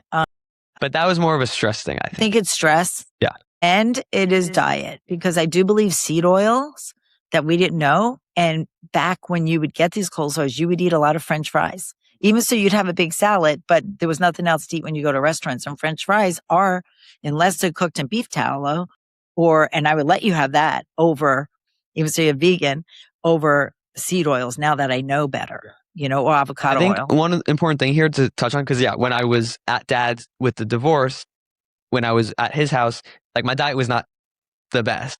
Like I did eat a lot of French, like we went out a lot, so I ate a lot of French fries, things like that. So I think what's really important is that you raise me on a foundation of not getting the vaccines and not doing medication, putting these toxins in your body. So then even though I wasn't having the ideal diet that like you would have wanted for me when I was over there, my body still had the capacity to combat any of those negative effects of eating not the cleanest. Absolutely. Yeah. And it was still French fries and salad. But what I'm researching now, and you taught me so much about the light and all that, is that when you're putting seed oils and stuff like that, and you're out in the sun, I do think there's a negativity of that, of how, and you would know that best because you know the science and I don't. But I think that's what could, when you went golfing, when I was you were going golfing, you'd yeah. come home. So when you were out in the sun, but I think that had to do with some of the diet. Even so, as a vegetarian diet, vegan diet doesn't mean it's healthy. We believe in it in a healthy way.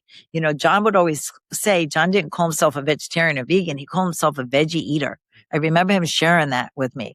So if you're going to do even a regular healthy diet, if you want to eat meat, he said, or animal protein or whatever, or any protein, even on plant-based, 20% and 80%. So 80% were vegetables, 20% was the beans, the tofu, tempeh, whatever you want as your 20%, and 80% is vegetables. Yeah. Yeah. All right. So let's talk about the diet then. So, because I think, well, first, let's just say, because diet is very controversial. Everyone has their own thing that they think is correct. But I think the best thing is if we look at these blue zones, pretty much all of them eat animals, eat animal products. Besides in Loma Linda, California, they're pretty much very vegetarian and they're a blue zone. But for the most part, especially all the ones in like Europe and things like that, they eat animals, but it's very, very low amounts. So like you said, it's probably like 20%, maybe even like less. Large amounts is vegetables. Now that's changing with the newer generation coming in these blue zones. They're eating more animal products and things like that. And the blue zones are sort of going away, and there's like McDonald's and infiltrating into these things as well. Like we were in Costa Rica and we were in Nicoya, which is or was a blue zone. At least I don't know if it still would be considered one, but there was McDonald's everywhere and things like that. So like that's sort of infiltrating these blue zones. But I think that so when we look at like blue zones a long time ago, it was very, very vegetable based. I know Walter Longo out of California. He's a researcher. He's a longevity researcher. He was raised in Italy, I think right near a blue zone or in a blue zone. And he describes his diet, how they were raised. And it was like meat once every 2 weeks, just one dinner once every 2 weeks had meat, fish maybe once a week and things like that. But it was very heavy vegetable based. So John introduced you to the China study. you read that and you were convinced. Dr. Campbell is amazing. And so, so I am not against any diets. I think clean, plant-based, the fast foods, believe me, I've had my day going through a Wendy's and having a chicken sandwich, whatever, years and years and years ago. But like, but it's not the healthiest way to go. And we all know that. So John told me about China study. I read it. I met Dr. Campbell. I stayed at Hippocrates in West Palm. I spent a week there. When Joe weaned off of breastfeeding, my husband said, why don't you take a week and go to Hippocrates and enjoy it? And I was like, I'm there. It was the hardest thing to leave my kids, but that's where a big transition of me learning so much more about holistic, even within animals and what they should eat. So I met Dr. Campbell there. There was evenings, and it was 1 week there. My sister went with me. My sister-in-law Blanca went with me. And it was just they spent 3 weeks because they were going more for like weight loss. I wasn't. I was just going to learn alternative medicine on another level. We wheatgrassed every day. I learned about what colonics were. I didn't know any of that until I went to Hippocrates, which was 25 years ago, 26 years ago. Joe was like 3.5. So that's how I know how long ago. So it was very interesting. I loved it. It was the most peaceful. You don't have a telephone. You're only drinking alkaline water, green drinks, and wheatgrass. That's it. You're fasting, except there's raw diet. So look up Hippocrates, and it's a wonderful place to go. They've gotten more Americanized or commercialized, and I don't know now, but back then it was just amazing. So I think that diet needs to stay mostly plant-based, fresh, clean, olive oils, good oils, not all this packaged stuff. Any of the packaged food we know, it's really hard. My pantry, I could show you. Jono can go in one day and take pictures of our pantry. We have a lot of heart of palm. We will do canned tomatoes sometimes as a backup. Of course, we want fresh. We have beans, all beans, fresh chickpeas, fresh lentils, fresh black beans, and then we soak them and we boil them and we cook them. And so, that's basically all that's in there. I'm trying to think what's in there, but So what about protein sources? Talk about what protein sources would we? So we love lentils, we love chickpeas, we love white beans. I make escarole beans. We do fun things with it. We eat a lot of tofu, and we find it very healthy. Like so getting back to menopause. So I had my son at 42. I don't know if you want to go backtrack to this, and then I raised you, and then when I was 53 or 54, I went in menopause, and never, and this is so true, never had a hot flash or any mood swings or anything like that. Now, there are times when I went through sadness because I went through a divorce and it was a very, very hard time and I didn't expect it to be this way. A lot of people choke that up to being, maybe that's a menopause, you're depressed or sad. I was never depressed, but sad, because I could cry fast. No. When I think back of that, I can still cry. And I'm not because there was some hard times. Never did I go through that. And I know people suffer with, I think depression, maybe not, but definitely hot flashes or mood swings or whatever hormonal. And what about bone health? Let's talk about that. Bone density is perfect. Always has been. So you got a bone density test. Perfect. It's excellent. I've done function and I could show my results. I have all. Your bone, because you went to a doctor or something to check. Well, when I was in premenopause, my friends were all saying, "Oh, this doctor's amazing," blah, blah, blah. So, I think I was just looking for a regular doctor, but he's really pretty natural. And that he wasn't natural because if I he did a bone density test and he was nice because I would never have a mammogram.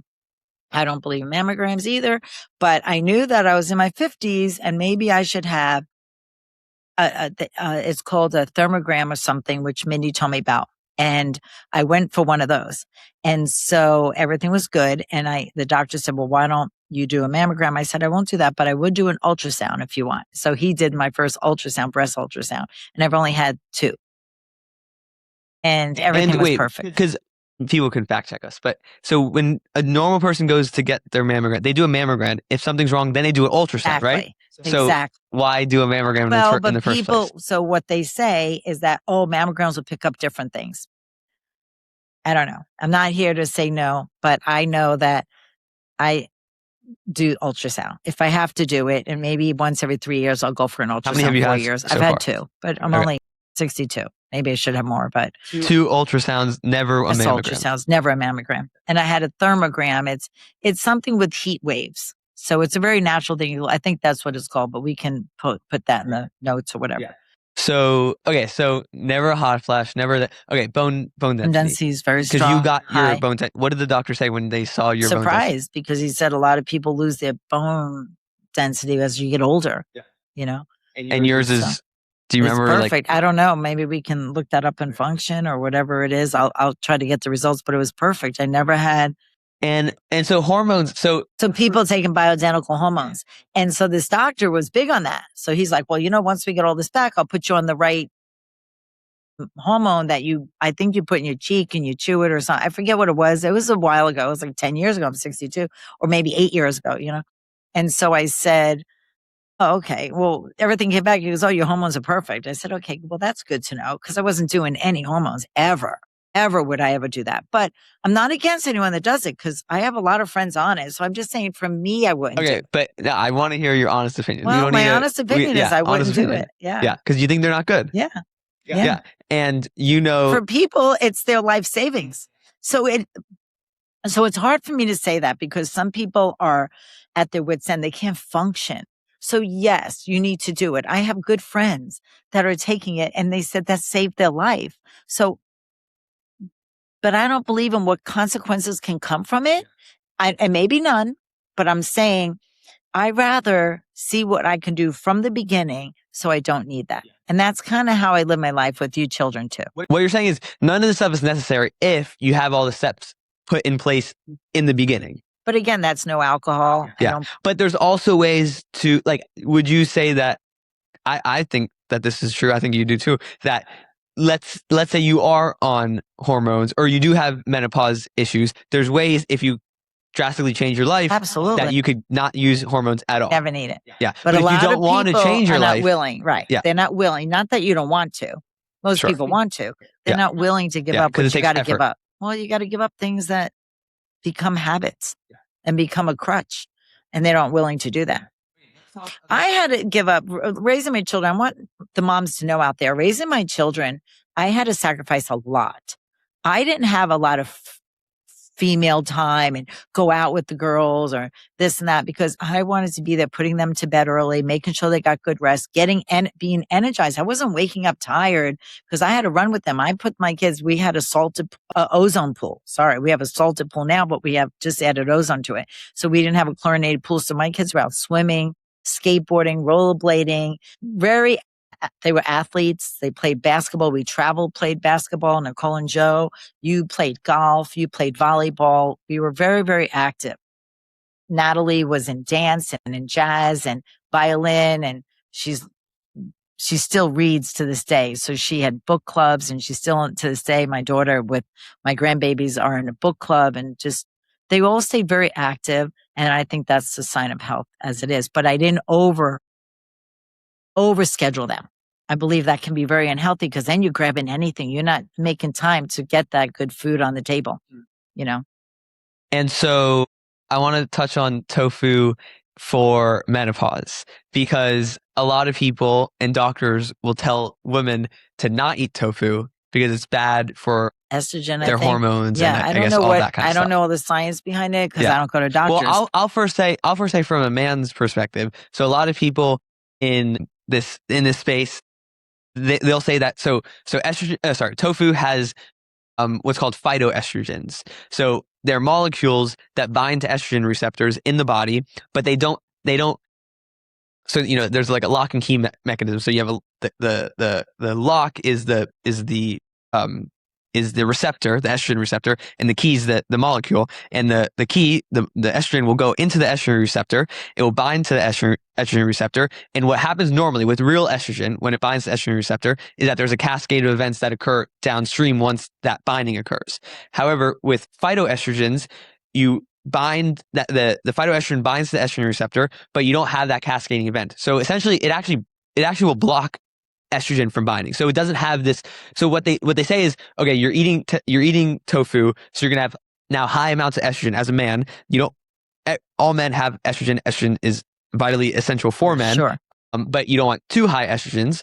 now they're saying is you're going to eat the tofu, you're going to have high amounts of estrogen, and then you're going to have it's like going to feminize you, Right. which is not the case because a phytoestrogen doesn't have the downstream effect when it binds to the estrogen receptor. So it doesn't have the feminizing effect as estrogen does. So in fact, it can actually make you less feminizing because you're not going to have the feminizing effects of estrogen binding because you're going to have that blockage there. So that's from a man's perspective. I know we don't need to get into like all the science and stuff, but maybe do a podcast with your brother one day because very strong, very manly. Yeah.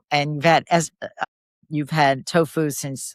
And there's no argument. I mean, there's a ton of, and my husband, you can look at all these. My husband's 67 years old and he loves tofu. He eats it every night and his testosterone levels are very high and so. Yeah. And there's no bodybuilders, there's bodybuilders there that are completely vegan that eat pounds of tofu a day. Exactly. And they're super strong. So it's a conversation that we again get fear from because you hear it and then you like say, you can't have that. You got to ask why. You talk about questioning everything. You need to question and see facts. And that doesn't 2 + 2. Yeah. So, okay. But so for you, you're a big believer in, for women, eating tofu. Absolutely. And it's great for hormones. Absolutely. And it's probably will help prevent any menopausal, bad. I believe that. Effects of menopause. But also so if someone does tofu, but then you go out and, you have a lot of wine or you drink or you're eating high meat, high animal because they're injecting. No, I said before, I don't believe in alcohol, obviously drugs of no sort of course, but also like you can say like people drink a bottle of wine and they think it's fine. And maybe the blue zones have a little wine here or there, but then you had tofu and then you're getting a hot flash or you're eating a steak or a short rib or whatever animal, and a lot of it because they think high protein and they want to lose weight or turkey. They have turkey slices for lunch and that's it with some lettuce. I get it. Like weight loss, you can lose weight that way. But then they go, I had tofu that it was the tofu that caused a hot flash. No, it's the antibiotics and stuff that the animals are getting. Cause they're not, if I went to a farm out in, somewhere, I would eat a piece of meat. I have no problem eating fresh meat or something that was raised grass-fed. We were at Gordon Ramsay's restaurant. I had there, and he had a high quality beef Wellington. That was my first time in years, and it was delicious. Yeah, but it was at Hell's Kitchen in Vegas, and it was what is it called? Beef Wellington, and it was delicious. Yeah. And they had a great vegan menu there, which I'm really sad I didn't have, but I'm also very excited that I had that. So yes, I had that. I eat fish once in a while. If I go out, only out. I think what's important is in the house we don't have no this stuff never animals comes into come the through. house. But I had seafood if I have to. So if I go out and cook with someone's house, you don't want to. You want to keep your friends, and but I would never make really it in the house. If and I would cooking you food. Yes. And for me, I think it's a little different because I've never had that. Right. So I'm going to have to decline if someone offers me fish at their house. But for you had it. Right. It's not going to kill you. One fish is not going to kill you. You want to accept someone's meal that they cook for you. The other day when we went out for my birthday dinner, we went to Double Knot, I think it's called. It was delicious. They have a shrimp fried rice. Delicious. I asked them to make it without the shrimp, but they said no. So I wouldn't have that. I don't eat it. But then they told me they can make me just a vegetable one. That was great. So I eat all vegetarian. I would never even bite one shrimp there. But if I'm in someone's house, yes, I will. Yeah. But otherwise, no, because I don't feel good with it. Yeah. So I just go with the way I feel. It's not because I'm thinking it's bad for anyone to have. And the results, right? Your mom, I'm 62 dad. also still. And my mom had glaucoma. She took a pill for balanced diabetes, not, for diabetic, but she wasn't insulin driven. It was by a pill. No, I think she was diabetic, but it's through the pill. People know. So once you take insulin, it's more stronger. I don't know. She had high blood pressure. She had high cholesterol. I don't know if she took a cholesterol pill. I want to hope she didn't, but I'm not sure. And because I don't remember, but I am 62 and my blood work to this day, I've never had a doctor ever say, and I go to a doctor once a year. Well, I haven't gone in 2 years now, but I do need to I'm trying to find a holistic doctor that's a little bit more geared to. Yeah, if there's any holistic doctors down in South Florida. Yeah, please. Yeah, shout out to me. Let me know for my mom. So, well, okay, wait, I do want to, so I want to touch on, wait, let's stick on the menopause thing real quick. But okay, I do want to touch on, let me write this down because I know someone a few people had questions about like testing, like what testing you do. I know we touched on it a little bit, but we'll talk more about that. Okay, but stay on the menopause track.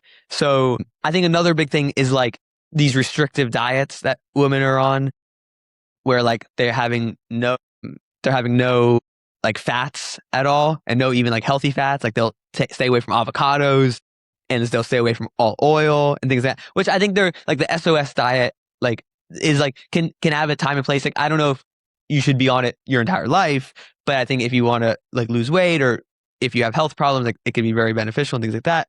But like healthy fats, like avocados, although I think that is in the SOS diet. Yeah, I think you're allowed to have avocado. Yes. His name is Alan Goldhammer, True North Health Center, SOS diet.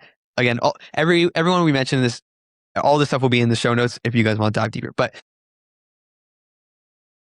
so I think that's another big thing, like still eating healthy fats, carbs. People are like, no carbs. So talk about that. I think potatoes are amazing. That's another thing we didn't talk about going back to our children. If my child had the sniffles or anything, I cleanse them. So it was a lot of alkaline water, a lot of hot water, warm water. Let's say warm with a squeeze of lemon, fresh lemon. I would give them, we called them Cinderella castles. They were baked potatoes. We smashed them. We put flaxseed oil only and a little sea salt. And then we would make like little castles out of them and the kids would eat them. And that's all they had for the day. It's like, it could be 2 or 3 potatoes in one day. Joseph, Nicole, and when they're not feeling well, right? And they were never sick, but like if they had the virus or a little 24-hour virus or something where they had I don't remember my kids ever having a temperature over 101. But if it went up to 101, which was, I cleansed them that day. They didn't eat. By the next day, that was broke. I kept them home, to build their strength again. Because, if you have a little fever of 101, you're weak the next day. You shouldn't be going anywhere. You should be sleeping, resting, and building your immune system up. And so we would do that. And then they would go into vegetable soup as soon as they were hungry. They would have a whole avocado, because I believed in that good fat. I would cut up, if they really felt weak, they needed a little bit of sweet, I'd cut up a Granny Smith apple. And they can have 2 or 3 if they want, but I never overfed them when they're not feeling well. I'd rather starve anything with a fever. So getting back to the potato. So I believe in the Gerson book. Gerson. You should show that book because it's a great book. And that's where I heard that like a baked potato a day keeps cancer away. So I believe in potatoes, white potatoes. I believe in, I think sweet potatoes are great, purple potatoes, Japanese potatoes. I think they're all great, but I really believe in a regular white organic potato. And white rice. I know people are big on brown rice. I don't, for other reasons, that's another talk, but I believe in white rice. And because I believe the Asian diet is very healthy, and that's what John taught me. So he stir-fried vegetables was always on our table with rice or a baked potato, sweet potato, butternut squash, spaghetti squash. I mean, these are things that we eat regularly and they're delicious. Yeah. So that was another big question to people asking like, what is an alkaline diet? And so obviously meat is not alkaline. It's acidic. And so there's that. So alkaline diet is essentially just tons of vegetables. Right. Like as many vegetables as possible. Now, starchy vegetables. Now, even like you would say, even like beans and things like that, we want to still limit. Like we don't want to just be eating beans all the time. Yeah, people. And you could share one day about my son here. He was high into a protein diet. I mean, there was a point in my time where just a few. Like 3 years ago, somewhere around that time, where I was very big into, I wanted to gain a ton of muscle. And so I was like, all right, since I want to gain a ton of muscle, I want to eat a lot of protein. So I was eating I weighed less than 150 pounds and I was eating more than 150 pounds of protein a day. So 100 grams of protein. No, right? I was doing like 150 grams of protein. Okay. Well, yeah. And I let you be. I said, I'm going to let him be, let him experience it because I think our kids all have to experience for themselves. But I remember chia seeds and pumpkin seeds and all the nuts and lots of beans and hemp seeds and chickpeas. And I said, this isn't good, but I'm going to wait till he's not feeling good. Because see, our organs have to break everything down. So you want your organs to rest as much as possible. That's why we believe in intermittent fasting or as long as you can fast. So your organs get a break. That's the only reason in my opinion. I mean, I'm sure there's many other reasons. And I think another big thing real quick here is, and I don't practice this at all, but like eating until you're 80% full. Yeah. And again, just eating in general, even if you ate a ton of vegetables, but if you stuff yourself until you literally can't breathe, like that's a lot on your body. And I'm guilty of that. So very guilty of that. I love to stuff myself and I shouldn't do that. But I know what works, what doesn't work, but I'm not saying no one follows, I mean, so all the protein, the high protein diet that you were doing. And so I let it be and see. And then when you didn't feel that good, I said, you know what, we need to look at this and go back to low protein. And you did. And then, so we're very strong believers. Because I wasn't feeling good. I remember I was on a pretty good streak of not getting cold sores. I got a cold sore. Right. And I think I probably got a few. And there was definitely a point, I do remember I wasn't feeling great on it. And so that's another big thing. Like we try to do low protein, even low vegan protein. Like we basically just don't think about it very much. Right. No, we don't think about it because we make some meals may be high protein. If I make escarole beans, I make 2 big heads of escarole to 1 can or maybe 2 cans of beans. That's a big pot of escarole beans. So you get a lot of vegetables. Then with that, I'll have some steamed carrots or I'll bring a lot of the vegetables into the table. So tofu, we love tofu. We eat it, but veggie burger, I made veggie burgers the other night for 4th of July.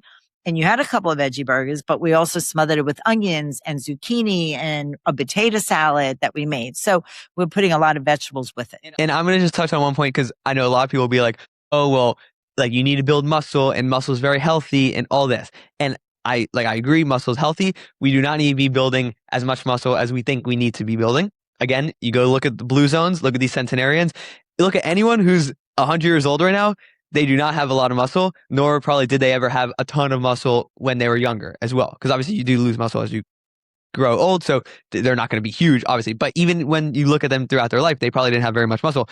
The centenarians in Europe, none of them are going to a gym to work out. Their workout is just their daily lives. They're walking up steps, things like that. So they have muscle that way. They're keeping muscle that way. They're gardening, all things like that. So I think now, if your goal is just to build muscle, well, then go eat a ton of animal protein, but then that's not going to help you in the long run on your health. Now, you're going to have health benefits from having muscle just in general, like that can be healthy. And so maybe that's going to help mitigate some other detrimental effects, but you're still going to have the detrimental effects if you're just eating tons of protein and just focusing on building muscle. So the idea is not to just build muscle. The idea is how do we live a healthy every life? Day, feeling good, energized. Like when you wake up at 6 o'clock or whenever you wake up, you should be ready to go. You should not need a cup of coffee. I'm 62 years old. I do drink coffee now, but I don't need it. I didn't have any coffee today. I don't need coffee today. Do I like it sometimes? Do I think give me a little more energy so I eat less? There's reasons why I do my coffee, but that's not something that I recommend anyone to feel like you need. You should feel good, get going every day. That's when you know your body's operating at its highest capacity. And if you're feeling good on a high protein diet like that every day for a long time, then if it's working for you, I don't know what to say. But that's the problem with the caffeine because people will just take the caffeine and then feel like they have the energy, but they actually don't have the energy. They're That's getting what the I'm energy saying. just from the Without caffeine. the energy, without the coffee is when you should jump up and feel like you can start your day and feel good. Naps? What about naps? I've never taken naps, but I don't know if we get up in the morning, we go to bed. But I go to bed early. I get up early, but I go to bed early. So by 9:30, I am really ready to close my eyes. Yeah, but I think that's an important thing that like everyone takes naps nowadays. Oh, they do? Oh, I don't even know that. Yeah. Really? Yeah, because they don't have enough energy to get through the day. Oh yeah, naps. You shouldn't need it. But you had 4 children. No, I never napped. Very busy. Yeah, a lot of moms I do know still nap. Now, if you were up late the night before, or you did something you really want to doze off and take a nap, I just never napped. I never napped. I don't know if it's good for you or not good for you, but I don't feel like you should have to. Yeah, you should be able to go a full day. And now at my age, and I still work and I'm putting you through college. So it's some long days. By 4 or 5 o'clock, I'm exhausted. So, I'm not saying but I still go till 7:38 and then I want to get in bed by 8:30 and be asleep by 9:30. So there's no movie start in my house at 8 o'clock. Yeah. Okay. Let's talk a little bit more about the diet because there's some specific things that I think are important. So outside of the no animal, dairy is scary, no dairy, things like that. What about other things that you try to avoid on the diet? Well, I don't want to lose all your audience. Okay. So mushrooms, I don't do mushrooms. Okay, wait. Before we get into this, so all the science that people want to read is going to be in this book right here. It is called Fungal Bionics. It was written by 4 World Health Organization researchers. I guess you will see here as well, but I can just keep it here. So this book is not like a narrative book. So, a lot of like science health books are like narrations. It's only the science. Every single thing here you see is just a study. So at the end, obviously, it's just all the citations, and there's thousands of citations. There's these 3 researchers right there. You can see. So this is all the science you need to know. I haven't read the whole thing, but I read the important parts. So everything we're about to say, if you want the science to back it up, it's in this book. So I don't know what order this will be in, but maybe we're backtracking a lot. But I want everyone to know that when I introduced to John taught me and shared so much with me, but he never left me without sharing a book that I can read. I said, John, I want to know more. I want to know more. I want to be a sponge. I want to be you. I want your book. John was writing a book. I don't know if it's ever been finished. It's not, but if it is, I will be the first to promote it all over the world. But John said the first book that he told me to read was Diet for a New America. And that was a great book.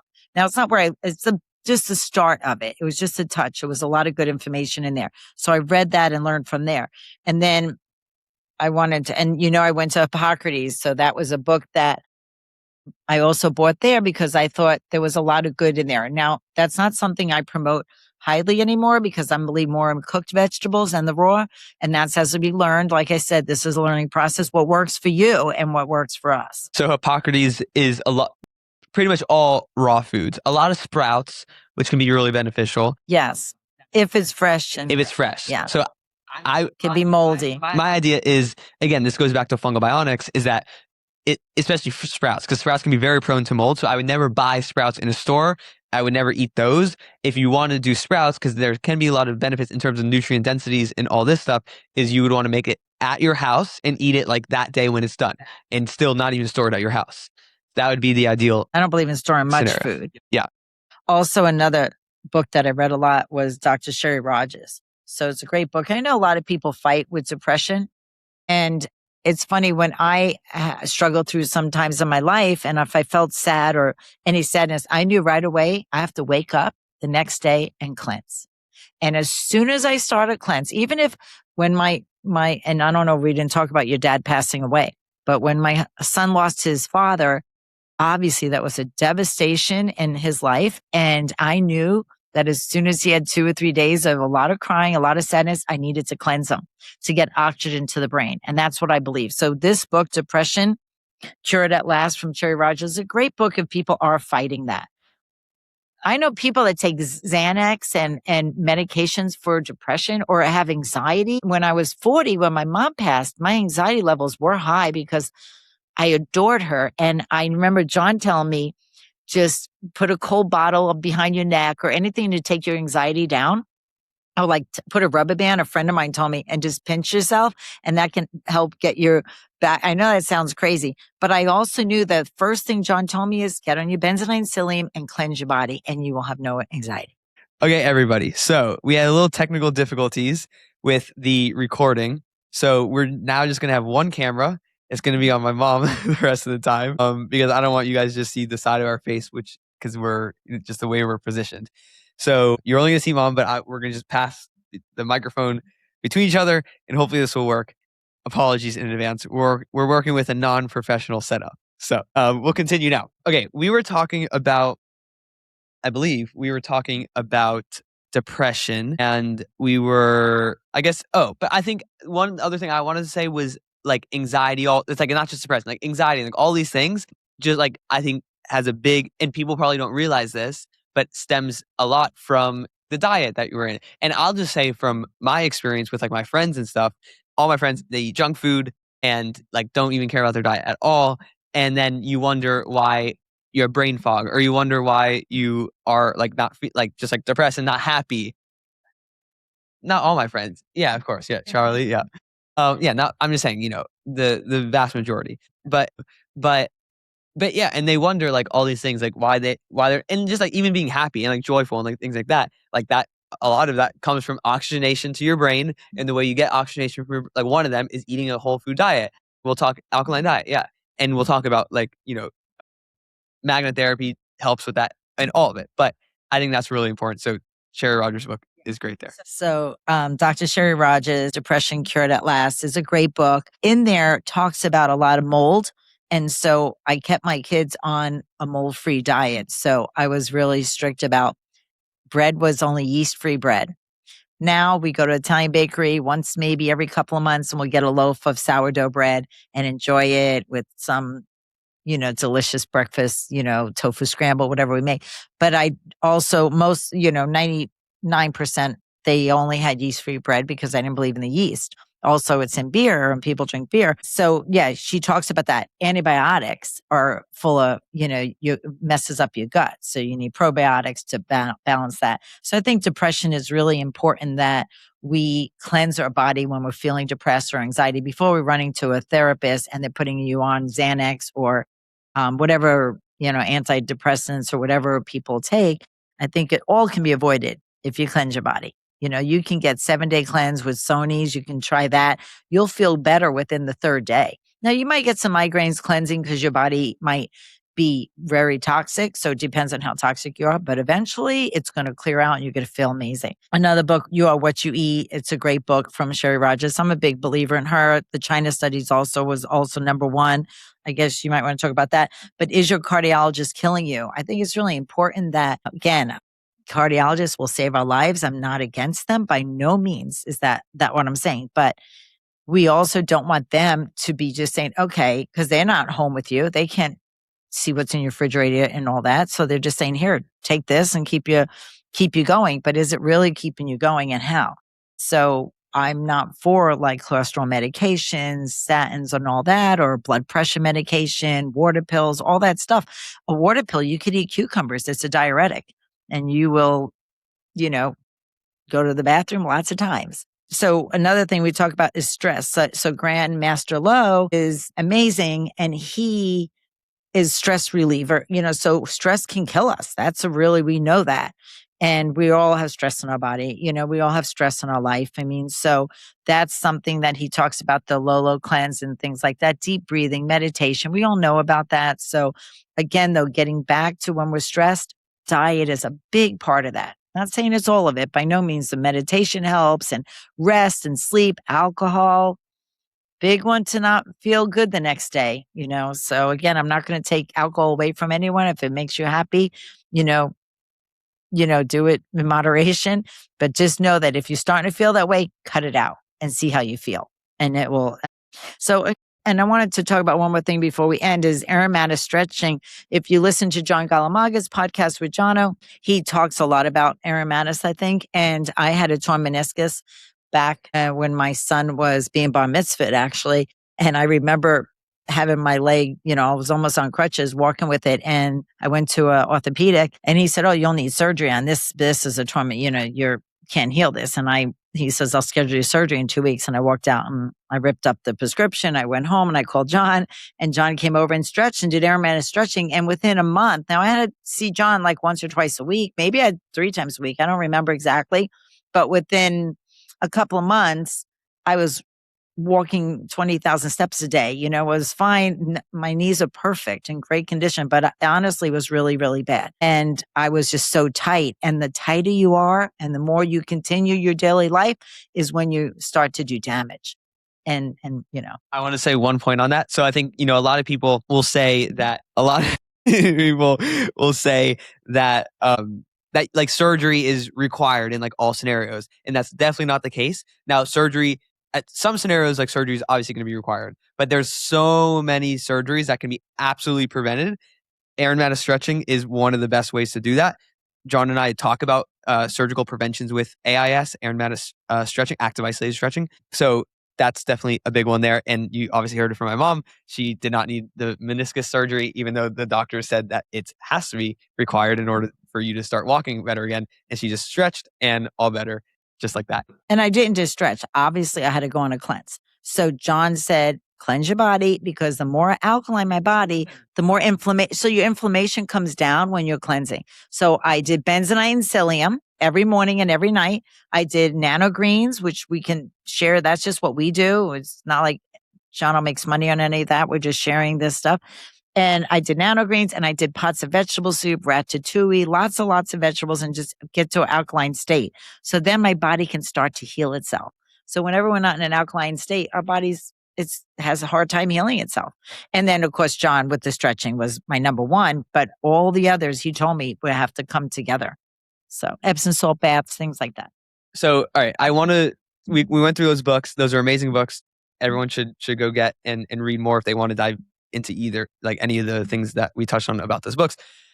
I have a list of questions. So we'll wrap up the episode with a bunch of questions from people. There was literally I don't know, 5,000 comments across Instagram and TikTok of questions. A lot of them are obviously repetitive. So I tried to cluster them into certain questions. So list of them. We'll try to get through as many as we can. If we don't go through all of them, that's okay.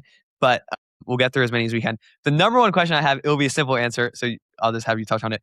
Every single person was asking, how did your kid go to school without vaccines?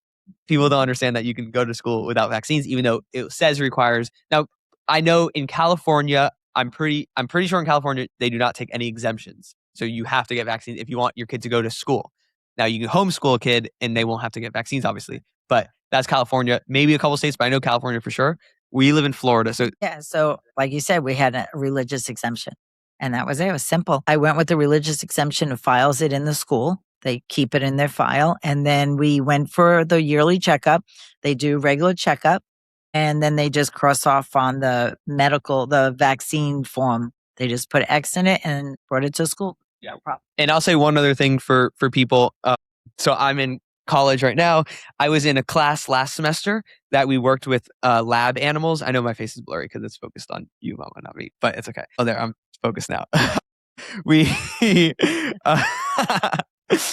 were working with lab animals, and it was quote unquote required to get get all the vaccines in order to work in the lab with the lab animals. And this is what I was told. And so I went to my health office at school. I told them like, hey, I was told that I have to get vaccines to work in this, to be in this class. And I was like, obviously I'm not going to get the vaccines. So do I need to drop out of the class? I need to know before, there's like a limit to when we can't drop anymore. So I went to the health office and they were like, I told them like I have a religious exemption. They have the exemption on file and they saw it and they were like, oh yeah, no, you have exemption. Like you're totally fine. Like you don't need to get vaccinated to be in the class. Obviously, like we can tell you the risks or whatever. I don't think we don't believe there's any risk, but they believe so. But yeah, so there's ways to go about it. You need to talk to people, ask questions. Just because they say it's required to get vaccinated doesn't mean you actually have to get vaccinated. They may also think it's required, but they just don't know. So there's that as well. So anyways, okay, next question. Okay, essential oils. We had a ton of questions about essential oils. You mentioned in the video that we use oregano oil, and then you said we use essential oils on the feet. I think people were a little confused. Like, do you put the oregano on the feet? What other essential oils do you use? How often do you do it? Do you do it only when we're sick, or is this an everyday thing? Talk about that. I use Young Living essential oils. I thought they were purest. You can drink them. So you could put a drop in your water, peppermint oil, lavender. You could even drink the oregano, but it will burn. So what I would do with the oregano is I would put, you drink oregano, but for people to start out. Yeah.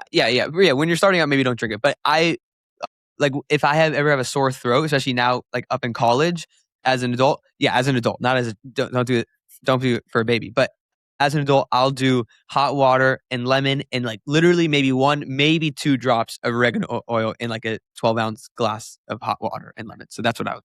Exactly. Yes. And I would too. But as a baby, I would put it on their feet. So, and that's only if they weren't feeling well. It wasn't like a regular thing, but I put 3 or 4 drops. I mean, in the beginning when you're doing it, just put 3 drops on each foot. It will pull the toxins out. You don't need to waste it. It's very expensive essential oils. So that I would do with the essential oregano. Thieves is a great antibacterial. So there's other ones you can look up at. Thieves can go anywhere. They don't burn the way oregano. Oregano goes on the feet. Number one, it pulls the toxins, but oregano could feel hot to the skin. So you don't want to. It can give a little burning feeling, especially not on the feet. No, it just pulls the toxins out. On a baby let's say 8, 9 months old, 1 drop. That's all you need. But you don't, that's again, if the baby's very sick, don't do this unless you don't want to do antibiotic. Lavender I used for relaxing. I would put drops on their back and rub their back before they went to bed. When we say our prayers, we rubbed a few drops of lavender on their back.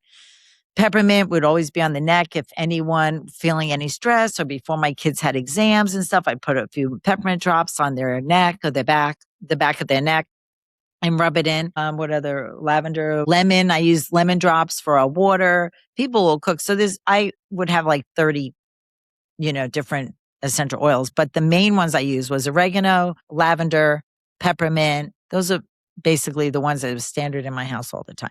Okay. Did we have any allergies growing up? I'll know. The answer is no. Why do you think we didn't have allergies? Why do you think people get allergies? And how do we reverse allergies?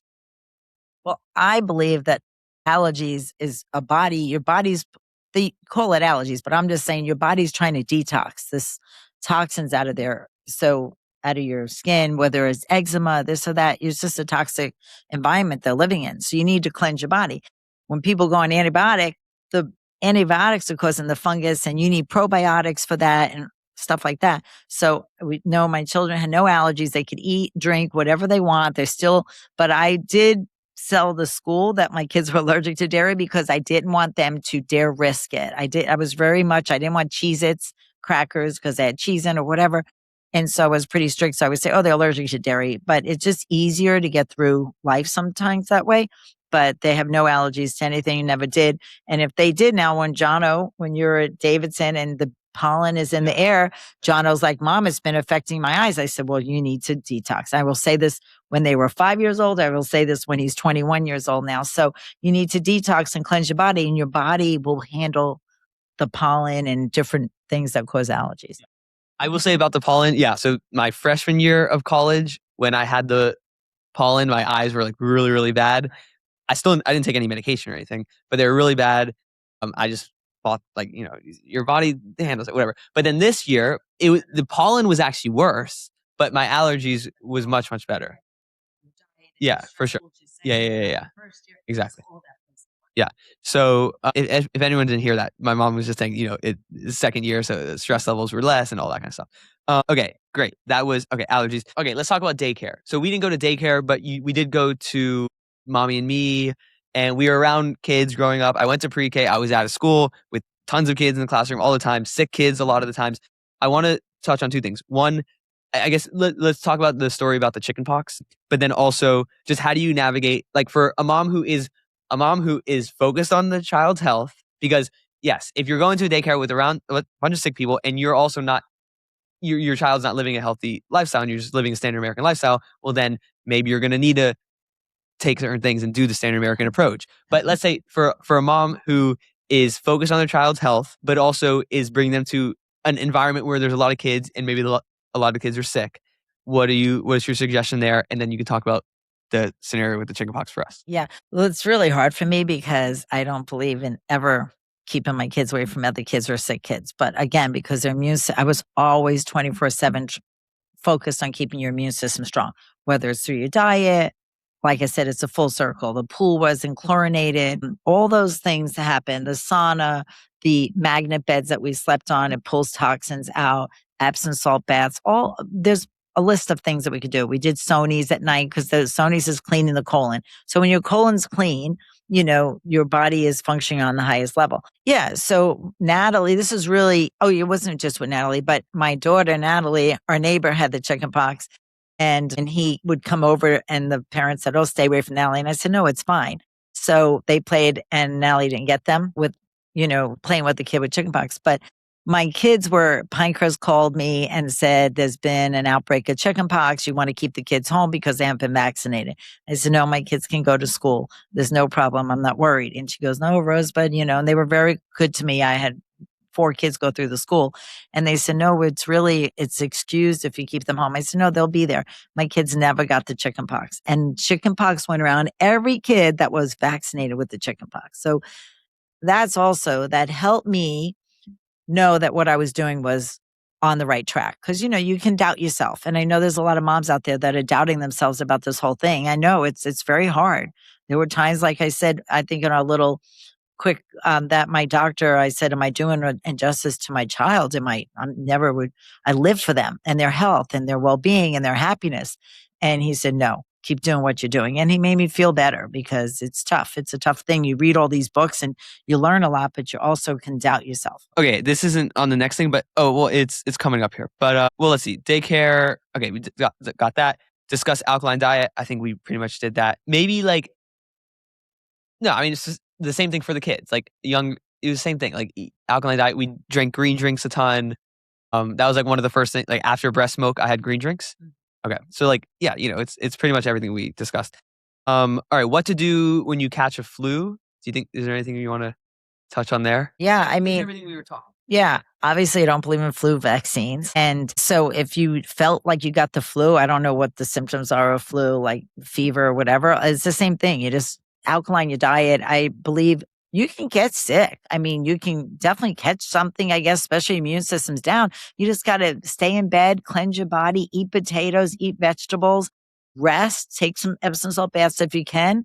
And, get the sunlight in, lay by the window, open your window during the day, get your rhythm right. Don't be napping during the day, sleep at night, and, just keep yourself strong. So, yeah. Okay, let's talk. We already talked about bentonite. We say bentonite, it's bentonite, but we'll say bentonite. That's just how I don't know why. Bentonite and psyllium. Can you just touch on the protocol of it? Because there's specificities to like when to do it, when not to do it, things like that. Right. Okay. So bentonite and psyllium, I would do it every 3 hours. So our schedule was 9, 12, 3, 6, and 9. So if you're doing a cleanse where you're really not feeling well, you do 5 of those a day.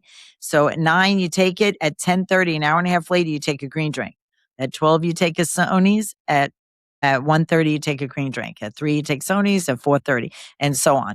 And that would be like a full 24-hour cleanse or a 3-day cleanse. If you're not feeling well or you're suffering depression or you really want to cleanse your body from something, try to do that. Now, if you're not feeling good, you can suppress the cleanse by eating something. So if you go through the day and you go, I'm shaky, I don't feel good, I have migraine, depends on how toxic our body is. And we're all, so you might suffer that. So I just want to give you that disclaimer that just grab a bowl of vegetable soup or open a jar of vegetable soup, whatever. You don't have to make it, or have a baked potato. That will suppress it.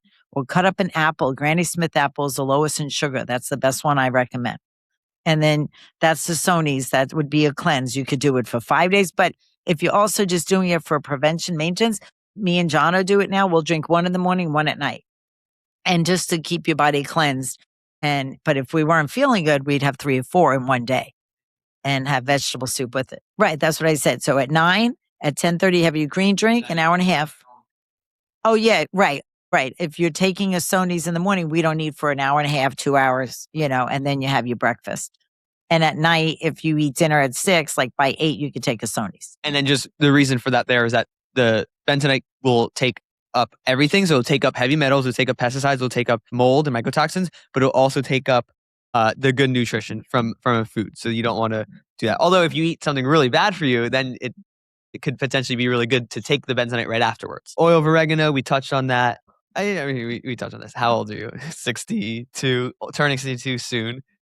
Oh, you turned 62. Yeah, you're 62 now. And and the healthiest. Oh, talk about you've gone to a dermatologist once before.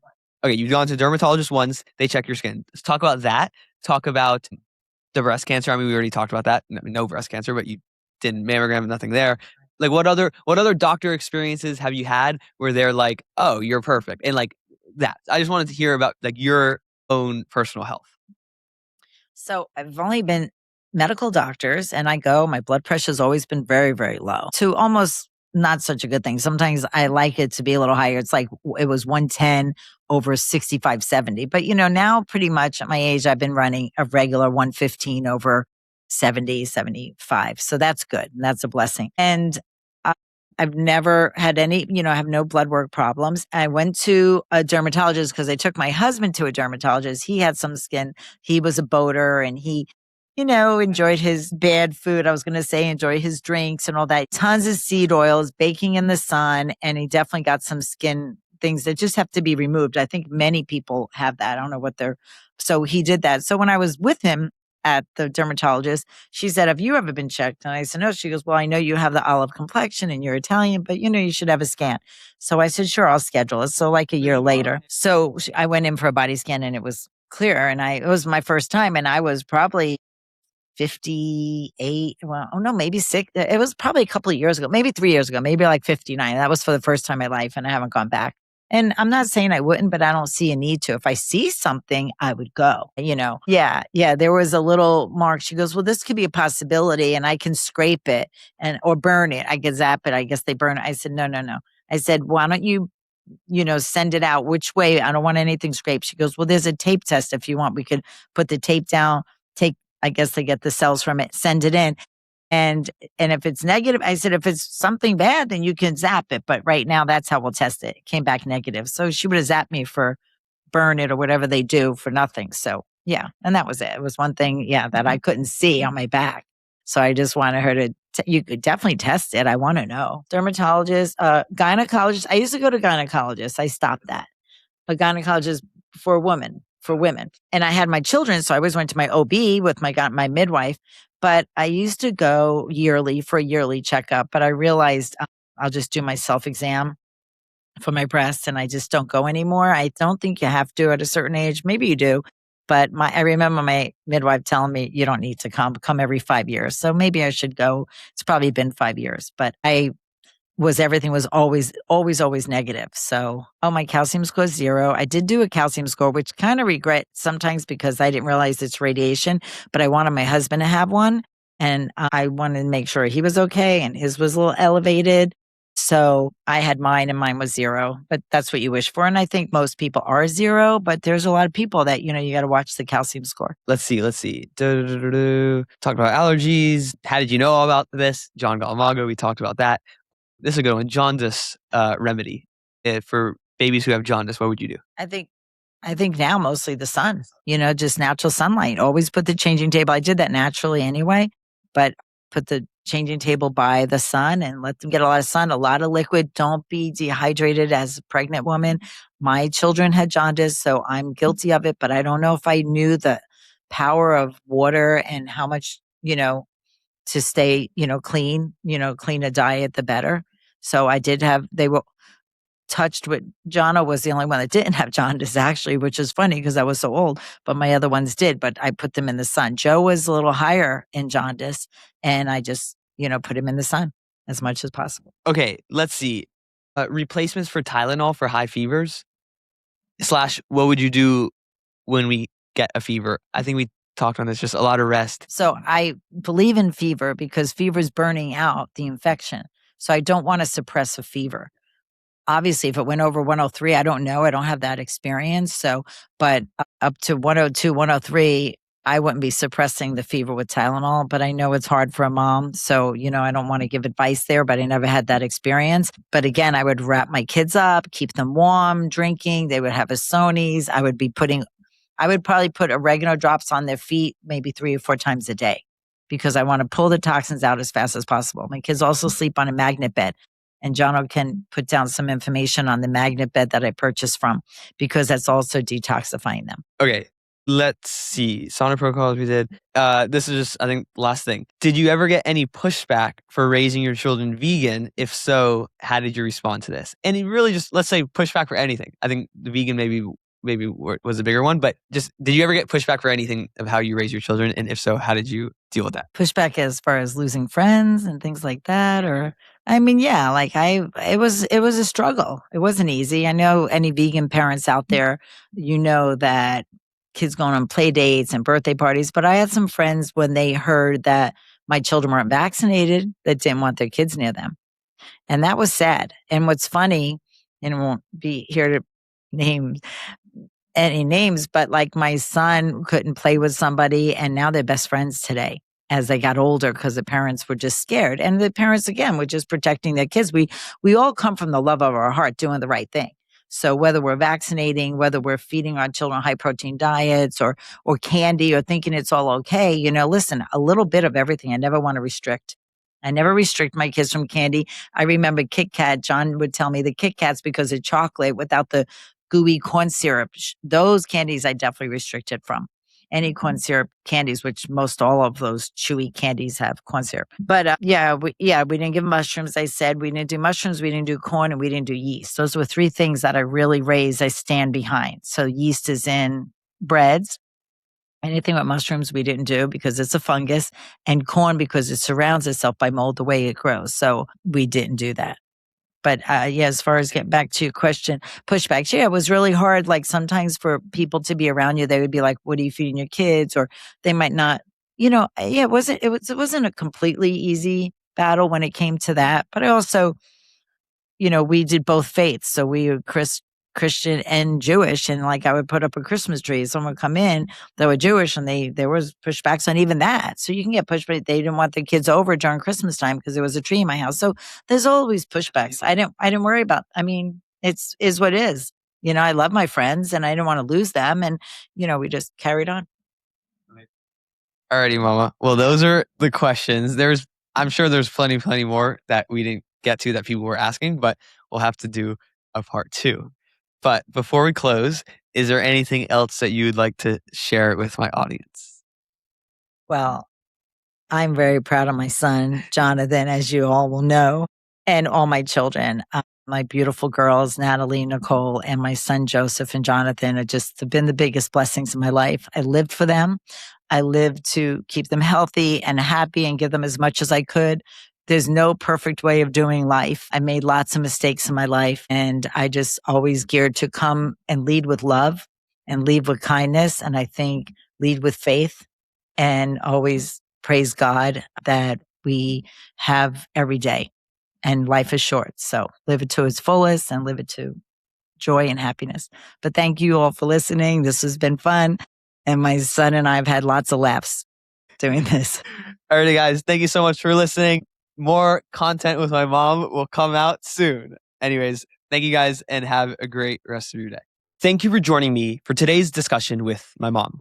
If you made it this far, you already know that we barely scratched the surface. There were well over 6,000 comments on that video and probably growing, and we got through maybe a fraction of them. And honestly, a 2-hour conversation was never really going to be the right format for a level of detail that people were asking for. So we are writing it down. My mom and I are putting together an ebook, and it's coming out in the next few weeks. It's the full detailed version of what you heard today, laid out clearly instead of scattered across the conversation. Plus, it will include every resource we lean on, the books that shaped her thinking, and the practical takeaways all consolidated into one document you can keep and look back to. I truly believe it will be of an immense value to you. If you want to know the moment it's out, sign up for the newsletter. The link is in the show notes and description below. The newsletter is also where I break down the research behind these conversations, the papers, the mechanisms, and the things that don't fit into an episode. It's free to sign up, although there is a paid version too. There are no sponsors on this episode. What you will find in the show notes instead is a list of some of the products we talked about today.